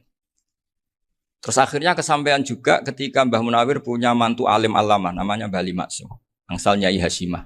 Sampai pondok Kramjak ma'ruf bil ilmi, terutama ilmu sorof dulu karena Mbah Maksum itu komplain, fa'ala ya fulu kok terus fa'lan ya fa'ala ya fulu ya uful gitu kan. Masuk fi'il kok jejer isim gitu. Jadi dulu kata Mbah Mun itu ada persaingan ilmu sorof, sorofnya Mbah Maksum Ali Kuaron sama Mbah Ali Maksum Jogja. Jadi walian tok, yang satu Maksum Ali Kuaron, yang satu Ali Maksum. Ya itu dulu saingan ngarang sorof. Nah ini yang menang siapa? Ya terserah duriannya. Kalau duriannya keren ya menang karena terserah yang kampanye.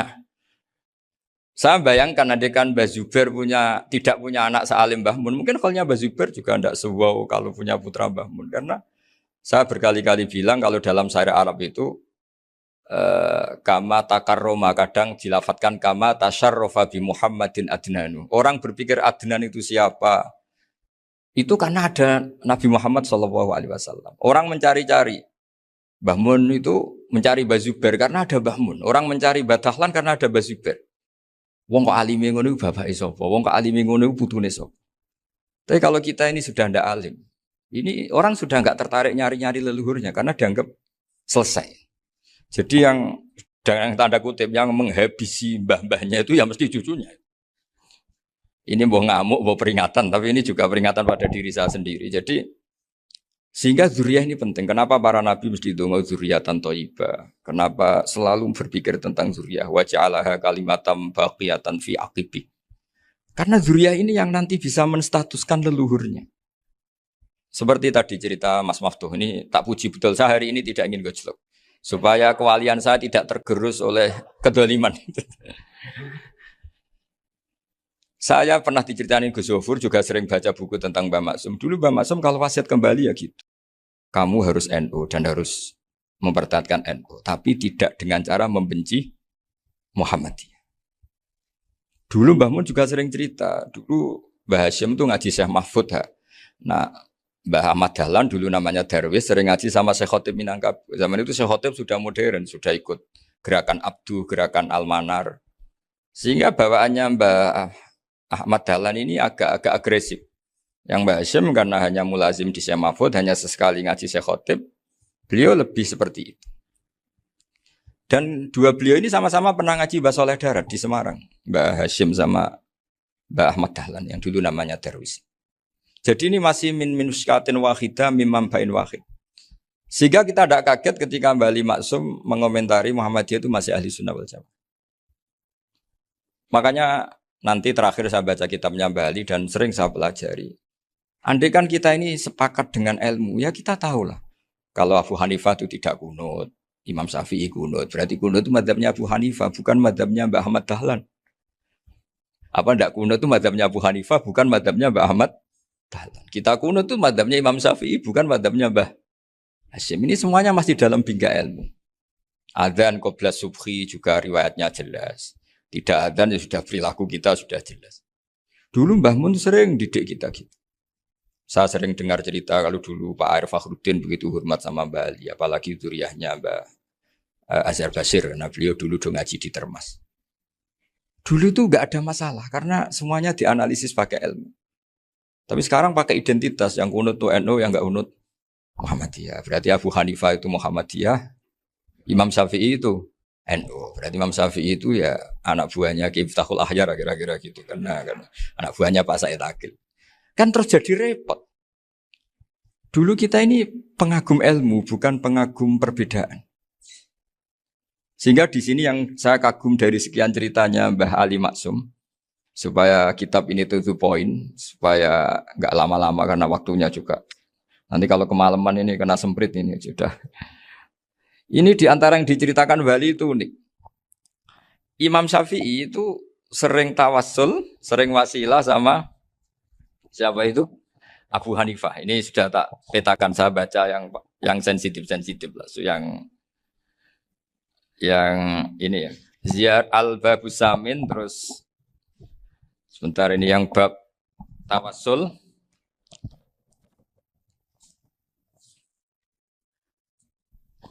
Ini di sini halaman 90, mungkin santri-santri kerap ya bisa ngecek lagi di kitab Hujjatul Ahli Sunnah. Ketika cerita tawassul, di antara yang diceritakan Mbah Ali Maksum adalah perilaku ya, bukan sekedar statement tapi apa? Perilaku. Perilakunya Imam Syafi'i atau ahwalnya kalau bahasa halusnya, yang selalu ke makamnya Abu Hanifah untuk tawassul. Padahal Imam Syafi'i itu orang yang secara ilmu sering kritik Abu Hanifah. Jadi ini saya baca ini di halaman 100, jadi tawassul mulai halaman 9 berapa ini?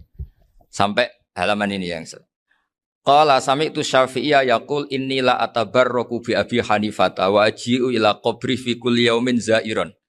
Fa idza uridat li hajatun shallaitu rak'atain, halaman 100, waji'tu Wa sa'altu wa ta'ala al-hajat indahu fama taqudu anni hatta tuqda.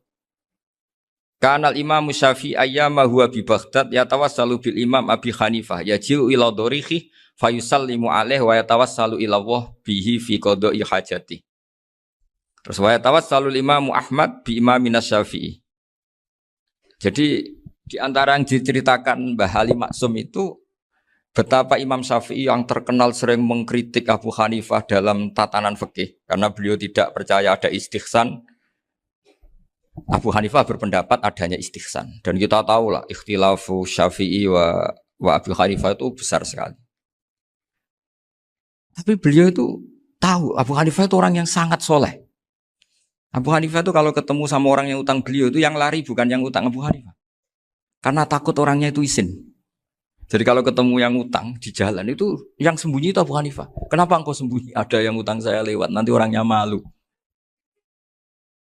Jadi setingkat Robi'ah Adawiyah itu beliau di rumah ada maling itu sembunyi.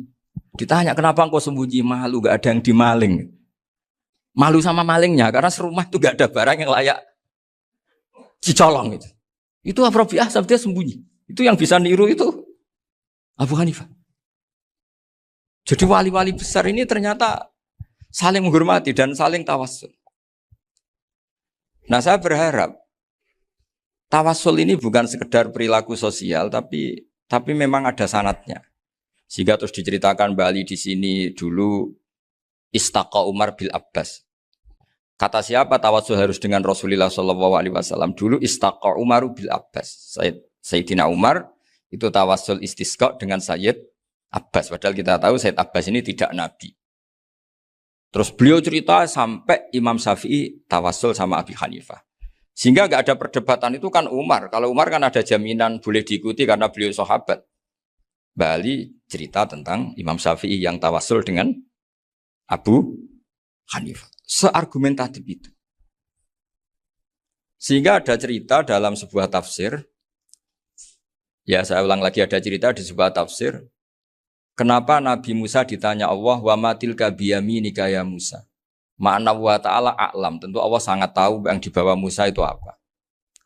Karena Allah tahu Nabi Musa itu grogi. Orang dipanggil Bali Maksum pasti grogi. Santri dipanggil Mbah Mun pasti grogi. Kenangan saya setiap dipanggil Mbah Mun ya mesti tanya. Yang ringan-ringan. Wis sarapan ya. Arung sarapan ya sarapan. Pas sarapan ya kan. Tanduk mangan sing enak. Orang santri ora tau mangan enak. Ya tidak pernah ngomong yang penting. Ngendikan yang penting. Nah karena Nabi Musa ini grogi, ini sebagian tafsir, itu ditanya yang ringan, sake iku nggawa apa? Karena pertanyaannya ringan, Nabi Musa juga ringan. Ya Nabi Musa itu sampai lali, iku pangeran, sing ya'lamu sirra wa akhfa. Diterang. Niki tongkat Gusti. Gunane kathah Gusti tongkat iki. Qala ya aso ya atawakkau 'alaiha wa ahusyu biha 'ala ghanami wa liya fiha ma'arifu ukhra. Oh tongkat Gusti niki penting Gusti. Nggih nak dia macam-macam lah Gusti. Atawakkau 'alaiha wa ahusyu biha 'ala ghanami kangge menghalukan wal. Masih terang terakhir dan yang lain-lain Gusti. Wal ya fiha ma'arifu ukhra. Sehingga akhirnya rileks. Karena Nabi Musa terus ngerti. Ternyata ketemu pangeran itu gak seserem yang saya bayangkan gitu. Pertanyaannya ringan. Itu ada ilmunya. Tapi cerita ini yang versi tafsir ini tidak yang seperti di Manaqibul Ghazali.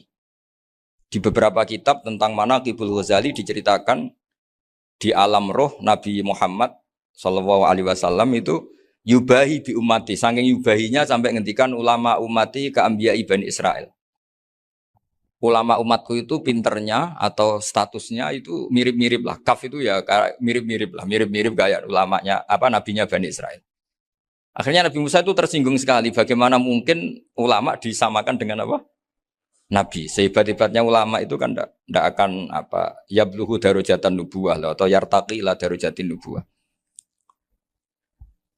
Itu akhirnya ya kalau kamu nggak percaya panggil. Yang dipanggil Imam Ghazali. Ya Nabi Muhammad juga nggak mau kalah itu. Kalau manggil ulama RT ya kalah keok. Akhirnya Imam Ghazali datang. Ditanya sama Musa, Mas Muka, nama kamu siapa? Ana Muhammad bin Muhammad Al-Ghazali At-Tusi Asy-Syafi'i. Itu disebut panjang sih. Nabi Musa guyu-guyu. Kamu lama kok ngomong yang enggak penting. Ditanya namanya kok penjelasannya sepanjang itu. Dianggap itu satu kesalahan. Masa tanyanya nama kok ditanya Jawabnya Muhammad bin Muhammad Al-Ghazali At-Tusi Asy-Syafi'i. Kepanjangan itu. Ketika Nabi Musa agak mencibir, agak gimana itu terus Imam Ghazali, kalau ini masalah, lebih masalah jenengan. Apa itu? Yang tanya jenengan tuh Allah ya alamus sirra wa akhfa, dan Allah hanya tanya wa ma tilka biyaminika ya Musa. Harusnya jenengan jawab aso ya titik, bukan kepanjangan.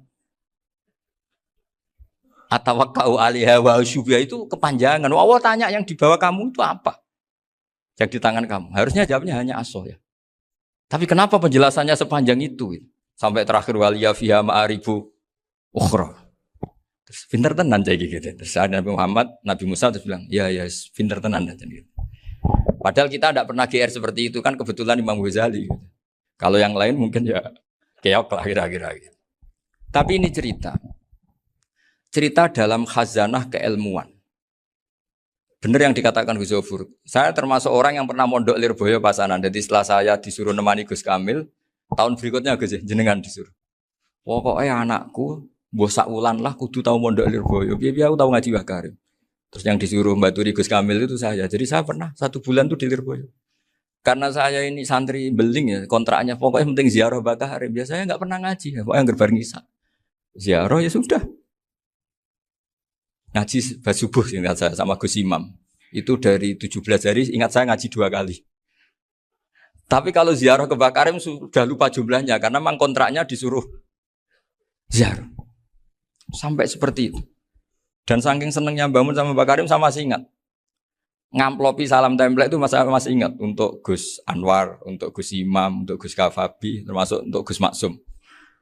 Itu malam-malam saya dijak ngamplopin. Zaman itu saya masih ingat selawewu. Zaman itu kos 1 bulan itu 13.000. Jadi kira-kira kalau 25.000 itu untuk kos 2 bulan. Jadi saya krusnya itu pakai kos. Saya masih ingat Mondok Sarang itu kos 1 bulan 13.000. Berarti kira-kira 500.000 itu di amplopin sendiri sama Bang. Ini untuk Gus War, ini untuk Gus Imam, ini untuk Gus. Padahal Gus Imam ini mondoknya sudah dibangun. Itu bangun hormatnya sampai untuk jatah salam template. Nah yang ribet kebalikannya, kita pulang Gus Imam karena melihat Gus Kamil ini putrane Mbah Mun, Gus Kamil disangoni. Saya juga disangoni karena Gus Imam dulu ngaji juga sama Pak D saya, sama keluarga saya. Itu kata Gus Kamil setelah keluar, mau kamu nih gua abal, berarti gua aku. Karena ini penting. Ini kalau sampai dianggap tukar guling, ribet deh. Jadi ditakwil sendirilah. Mau kamu nih gua abal ya, boten wis, yes berarti halal. Tapi sama Mbah Mun ya ditanya. Ditanyanya bukan apa karena untuk meneruskan tradisi bahwa kalau kiai ketemu itu ya saling memberi hadiah, saling itu sudah faqaddimu baina adena juakum apa? Sotaku. Sehingga ketika Kapya ini punya Bali Maksum alim alama, kemudian melahirkan murid-murid yang juga ipar kayak Mbak Warsun bisa ngarang apa? Kamus Al-Munawwir, Pak Bik juga punya karangan Kamus Al-Mu'asir. Saya itu punya semua. Karena ini adalah buah dari bahwa kita ini tidak kalah sama produk-produk yang di sana. Bahwa produk di kita ini sudah cukup untuk mengantarkan orang menjadi alim alama. Dulu Mbah Zubair ke Mekah ya sudah alim alama. Gus Zofur ke Al-Azhar sudah alim. Semua teman-teman kita ke Mekah itu sudah alim semua. Padahal produk mondoknya ya tadi. Mau digojlok kiai ini, terus mangkel be keamanan biasanya. Biasanya musuh besar pondok itu keamanan. Jadi bukan berarti gojlok ibunya Gus Maftuh enggak. Biasanya keamanan itu musuhnya apa? Banyak. Itu tradisi keilmuan itu harus dijaga dengan hujjah dan dengan tadwin, dengan pembukuan. Saya punya sekian cerita ya. Misalnya dulu kita mungkin iskal itu janggal. Kenapa sih orang Islam tukaran sama orang Islam? Sehingga di antara doa Nabi yang enggak dikabulkan Allah, enggak boleh dikabulkan sama Allah enggak boleh, bukan berarti enggak mustajab. Redaksinya famana aniha, memang enggak boleh. Redaksinya bukan falam yastajib lahu tapi famana aniha. Di Al-Marrah As-Salisa ini Nabi dilarang, yaitu melarang umat Islam itu jangan sampai tukaran sama umat Islam sendiri. Itu kata Allah, ya enggak bisa kata Allah, kalau itu enggak saya kabulkan. Itu dulu guru-guru kita nyontohkan sederhana. Kira-kira kalau saya tukaran wek Gus Zofur, Mbah Mun luwih ikhlas dibanding ditukari wong liya. Nak ana kakak ditabuk adik, wong tua luwih ikhlas dibanding ditabuk tangga. Barokahnya membaca kita lebih mentoleransi. Kalau ada Mbah Hashim dikritik Mbah Fakih Mas Kumambang, kita ikhlas itu. Tidak dikritik guru PAUD itu kan. Atau dikritik orang-orang yang nggak bisa ngaji. Artinya ternyata keliru kita bilang kiai kok tukaran. Justru bagus kiai tukaran. Dibanding kiai dikritik guru PAUD atau dikritik orang-orang yang nggak bisa baca kitab. Akhirnya barokahnya baca kita menjadi tahu. Dulu Mbah Mun sering cerita, ini masih cerita silsilah ya. Jadi Mbah Ali Maksum tadi kita tahu di antara guru besarnya Mbah Ali Maksum tentu Mbah Mahfud Termas. Beliau adalah adik dari Kiai Mahfud Termas. Mbah Dimyati ini adik Kiai Mahfud Termas. Itu punya saudara namanya Abdul Razak, juga punya saudara namanya Dahlan. Itu yang membawa Thariqah Syadziliyah di Solo Raya. Yang sekarang alhamdulillah diteruskan Gus Wafi. Dulu di antara pesannya Mbah Mun ke saya, hak Wafi kandani kon ziarah ning Mbah Dimyati. Mergo Thariqah Syadziliyah dulu itu yang bawa keluarganya Mbah Dimyati. Jadi semuanya ini masih dzurriyyatan ba'duha min ba'd. Nah pesan saya karena tadi Mbah Munawir yang termasuk orang pertama yang bawa Quran, bawa Qiraah Sab'ah. Kenapa saya bilang termasuk? Karena kalau bilang paling pertama ini nanti butuh data. Dan itu agak kerepotan lah. Tapi yang jelas mimman istahara lah. Mimman istahara yang membawa Sab'ah ke sini itu adalah Mbah Munawir. Terus beliau ngajarkan diantaranya ke Mbak Arwani pakai kitab Satibi, pakai kitab Nazmus Satibi. Terus Nazmus Satibi itu diteruskan oleh Mbak Arwani, ditulis. Yang nulis dulu Mbak Dola Salam. Bapak saya itu murid Mbak Dola. Dulu Mbak Dola sebelum ke Mbak Arwani ngaji sama Ki Said di Sampang. Bapak saya sebelum ngaji di Mbak Dola sudah hafal Quran lewat buyut saya sendiri namanya Ki Zubaidi. Yang Ki Zubaidi akhirnya jadi menantunya Mbak Ahmad Syuaib.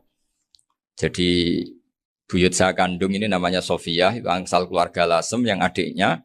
Sofia ini punya adik Badiah yang jadi ibunya Ki Sahal. Terus Ki Sahal punya Mbak Yu namanya Muzayanah, punya di Garwa Ki Mansur punya anak Gus Qayyum. Jadi dulu ibu saya, ibunya Gus Sofur, ibunya Pak Maftu itu semuanya di Lasem.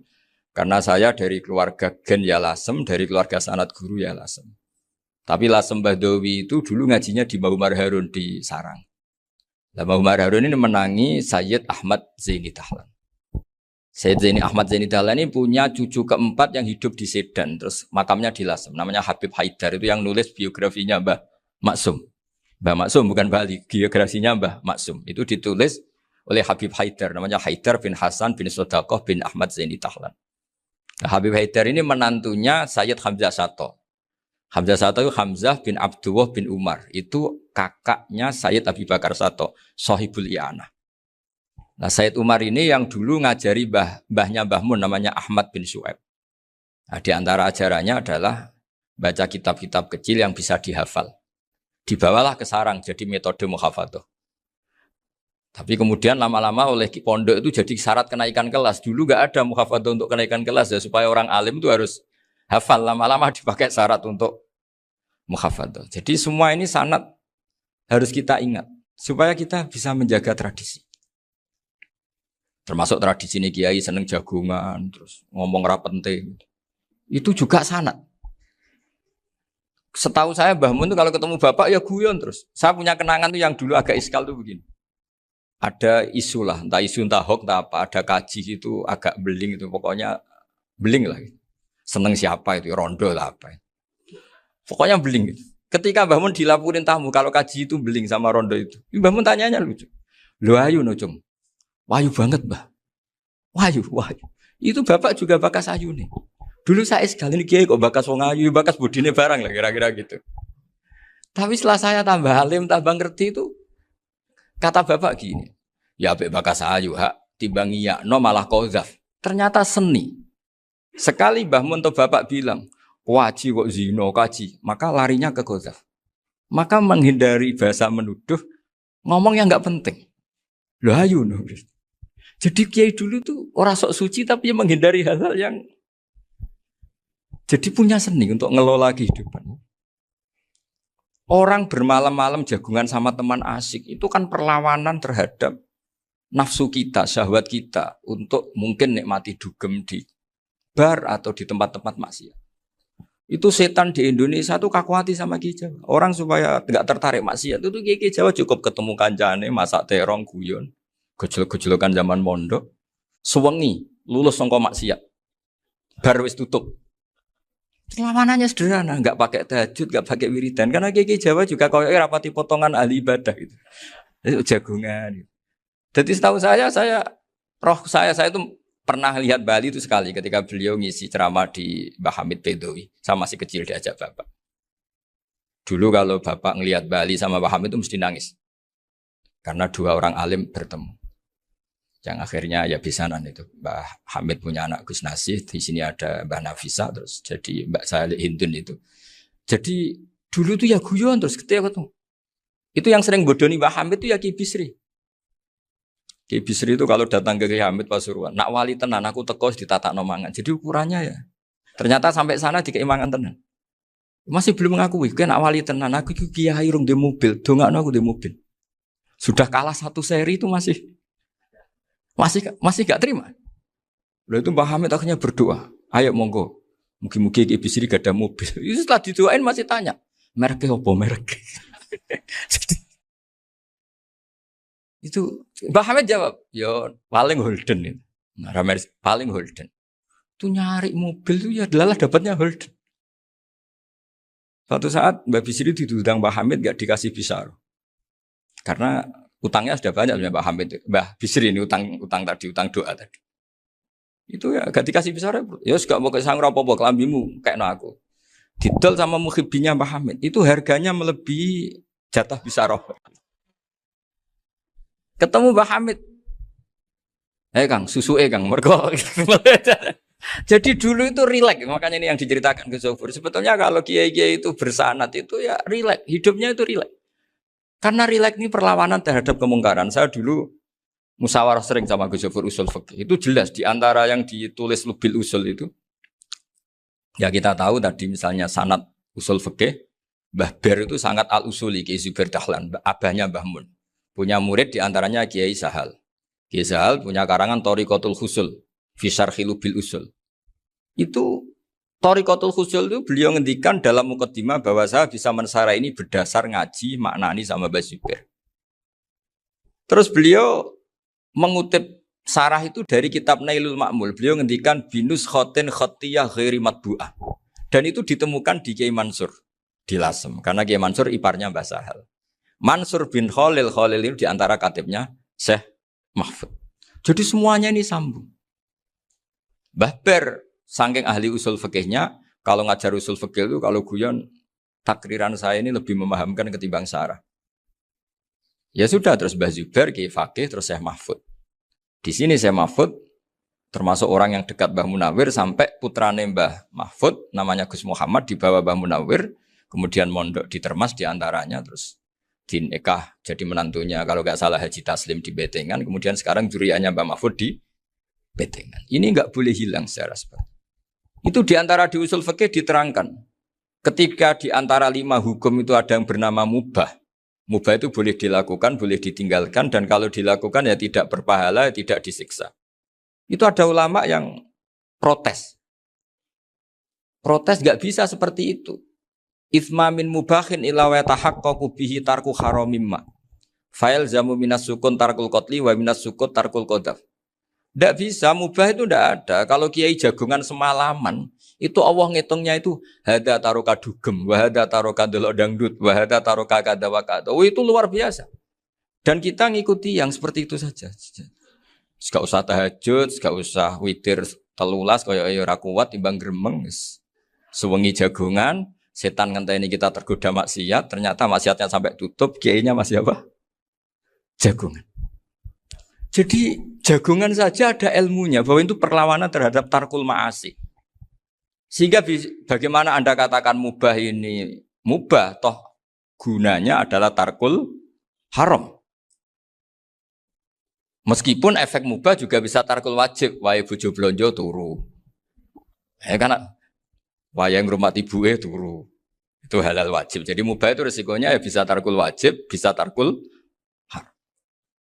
Sehingga kalau sanad ini terjaga secara baik, secara kultur, saya sering juga sakukan sama Gus Zofur, itu mesti tak niati gitu. Jagungan wong alim kuwi ibadah dan menikmati ibadah adalah dabul auliya wa dabul ulama. Kata Imam Ghazali, pada akhirnya waqud buhadatin al-istilzat bil mubahat. Kata Imam Ghazali, pada akhirnya qutbu hadaddin, madaru hadaddin, pokok dari agama ini adalah melawan kemaksiatan dengan kita menikmati al-istidzad bimubah. Kita menikmati sesuatu yang dibolehkan Allah Subhanahu wa taala. Dan seperti ini itu bisa qasmu dhuhri syaitan, bisa menghancurkan punggungnya setan. Karena kalau melawan setan dengan ibadah ini kadang kita capek selain isra potongan. Tapi nak kangkang neng komplek H gitu jagungan mbek kancane, ngenang melarate, mbok ngenang ras sekolah ramunggah, kenangan sing ramunggah diarani istiqomah. Gitu kan diarani tulus zaman, kok sing munggah dianggap kesusu. Saya ini punya pondok Quran, kalau ada yang hafal 3 tahun mesti digojol kancane. Gak apik kesusu itu. Kesusu itu mesti tidak barokah karena tergesa-gesa apa? Hatam. Sehingga yang nggak hatam-hatam itu kayak partai mayoritas. Ini yang partai tulis zaman katanya. Ahli sobri katanya. Akhirnya di pondok gara-gara itu mau guyon, tapi nggak ada stigmasi yang nggak naik. Di pondok sarang itu saya punya temen itu banyak yang sekelas dengan saya, sekelas sama Gus Kamil, akhirnya sekelas dengan Gus Zofur. Padahal saya ini kakak kelas. Saya temannya, Gus Kamil temannya Gus Zofur. Ini anak ini nggak pernah naik. Itu nggak dicibir di pondok. Karena guyonan tadi. Guyonan bahwa ini bagian dari bentuk apa? Istiqomah. Nanti yang goblok juga tenang. Karena kiainya cerita, kadang santri goblok ya barokah. Di sini pondok akeh santri ora tau sinau ning omah dadi kiai gede. Selalu kiainya tuh cerita seperti itu. Akhirnya sing goblok ya bangga dengan kegoblokannya. Iya, jadi kiai itu orang yang meskipun guyon ini barokahnya Masya Allah. Dan setahu saya kiai-kiai alim itu ya senengannya guyon karena tadi guyon itu luar biasa. Bapak saya itu kalau pesan sama saya itu enak ngaji is guyon nice. Wong ning omah mikir utang, mikir wedi bojo macam-macam kok ngaji mbok jak nangis pisan, nangis ping pindho katanya. Sudah jak guyon ae. Paling gak lali. Dan beliau punya dalil kul bi fadlillah bi rahmati fa bidzalika falyafrah. Jadi jangan sampai orang ini farah bil maksiat, jangan sampai orang itu. Dan ini yang saya kenang dari sekian cerita murid Bali. Mbah Ali Maksum ya senangane guyon. Gejol-gejolkan mbek santri guyon. Ini saya maklumatkan ke semua santri beliau bahwa ini bukan sekedar guyon, tapi al-istildzad bil mubahat. Ini adalah perlawanan terhadap setan karena banyak orang bisa senang tuh kalau nunggu maksiat. Ini bisa senang dengan sesuatu yang tidak maksiat. Itu kayak apa hebatnya? Makanya Nabi itu kalau ketemu sahabat ya sering ngendikan yang ringan-ringan. Ya Umar ma'afalan duher jong mana piye ije. Kalau ketemu anak kecil ya. Nanti ketemu yang tua-tua yang sudah nggak bisa mikir ya cerita-cerita saya mohon sekali murid-murid kerap ya. Jangan hanya ngaji fikih. Kalau hanya ngaji fikih itu posisi Abu Hanifah itu seakan-akan nyuwun sewu orang yang sangat tidak ahli hadis. Karena beliau di situ kelihatan kalah sekali dengan Imam Syafi'i.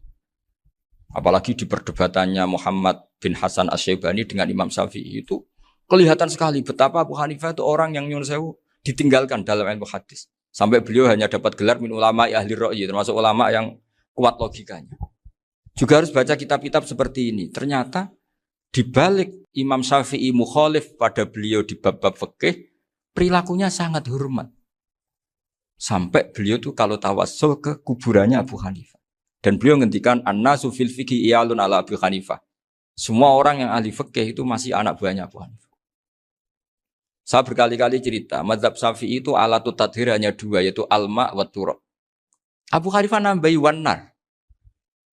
Alasannya Abu Hanifah orang mukmin yang dosanya banyak itu dibakar di neraka dan alasannya Allah litadhirihim untuk mensucikan mereka. Sehingga pikirannya Abu Hanifah an-nar itu min alatit tadhir.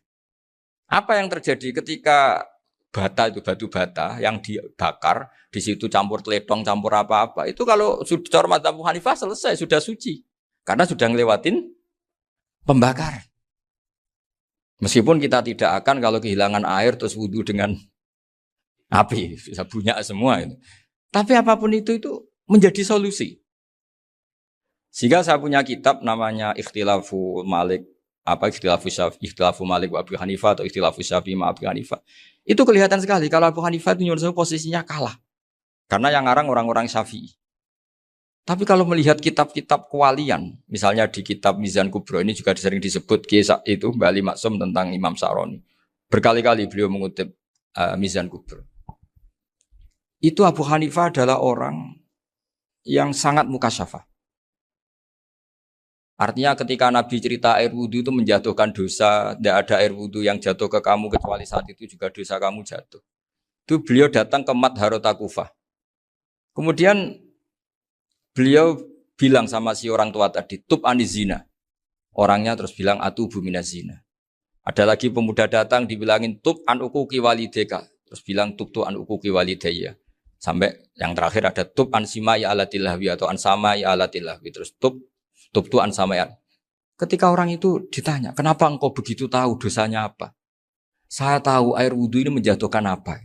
Jadi kira-kira kalau zina mungkin ya batang babi lah. Kalau hanya sekedar melihat bak-bak mungkin ya curut atau tikus lah kira-kira gitu. Nah dulu sediluk ya mungkin ya tikus cilik gitu.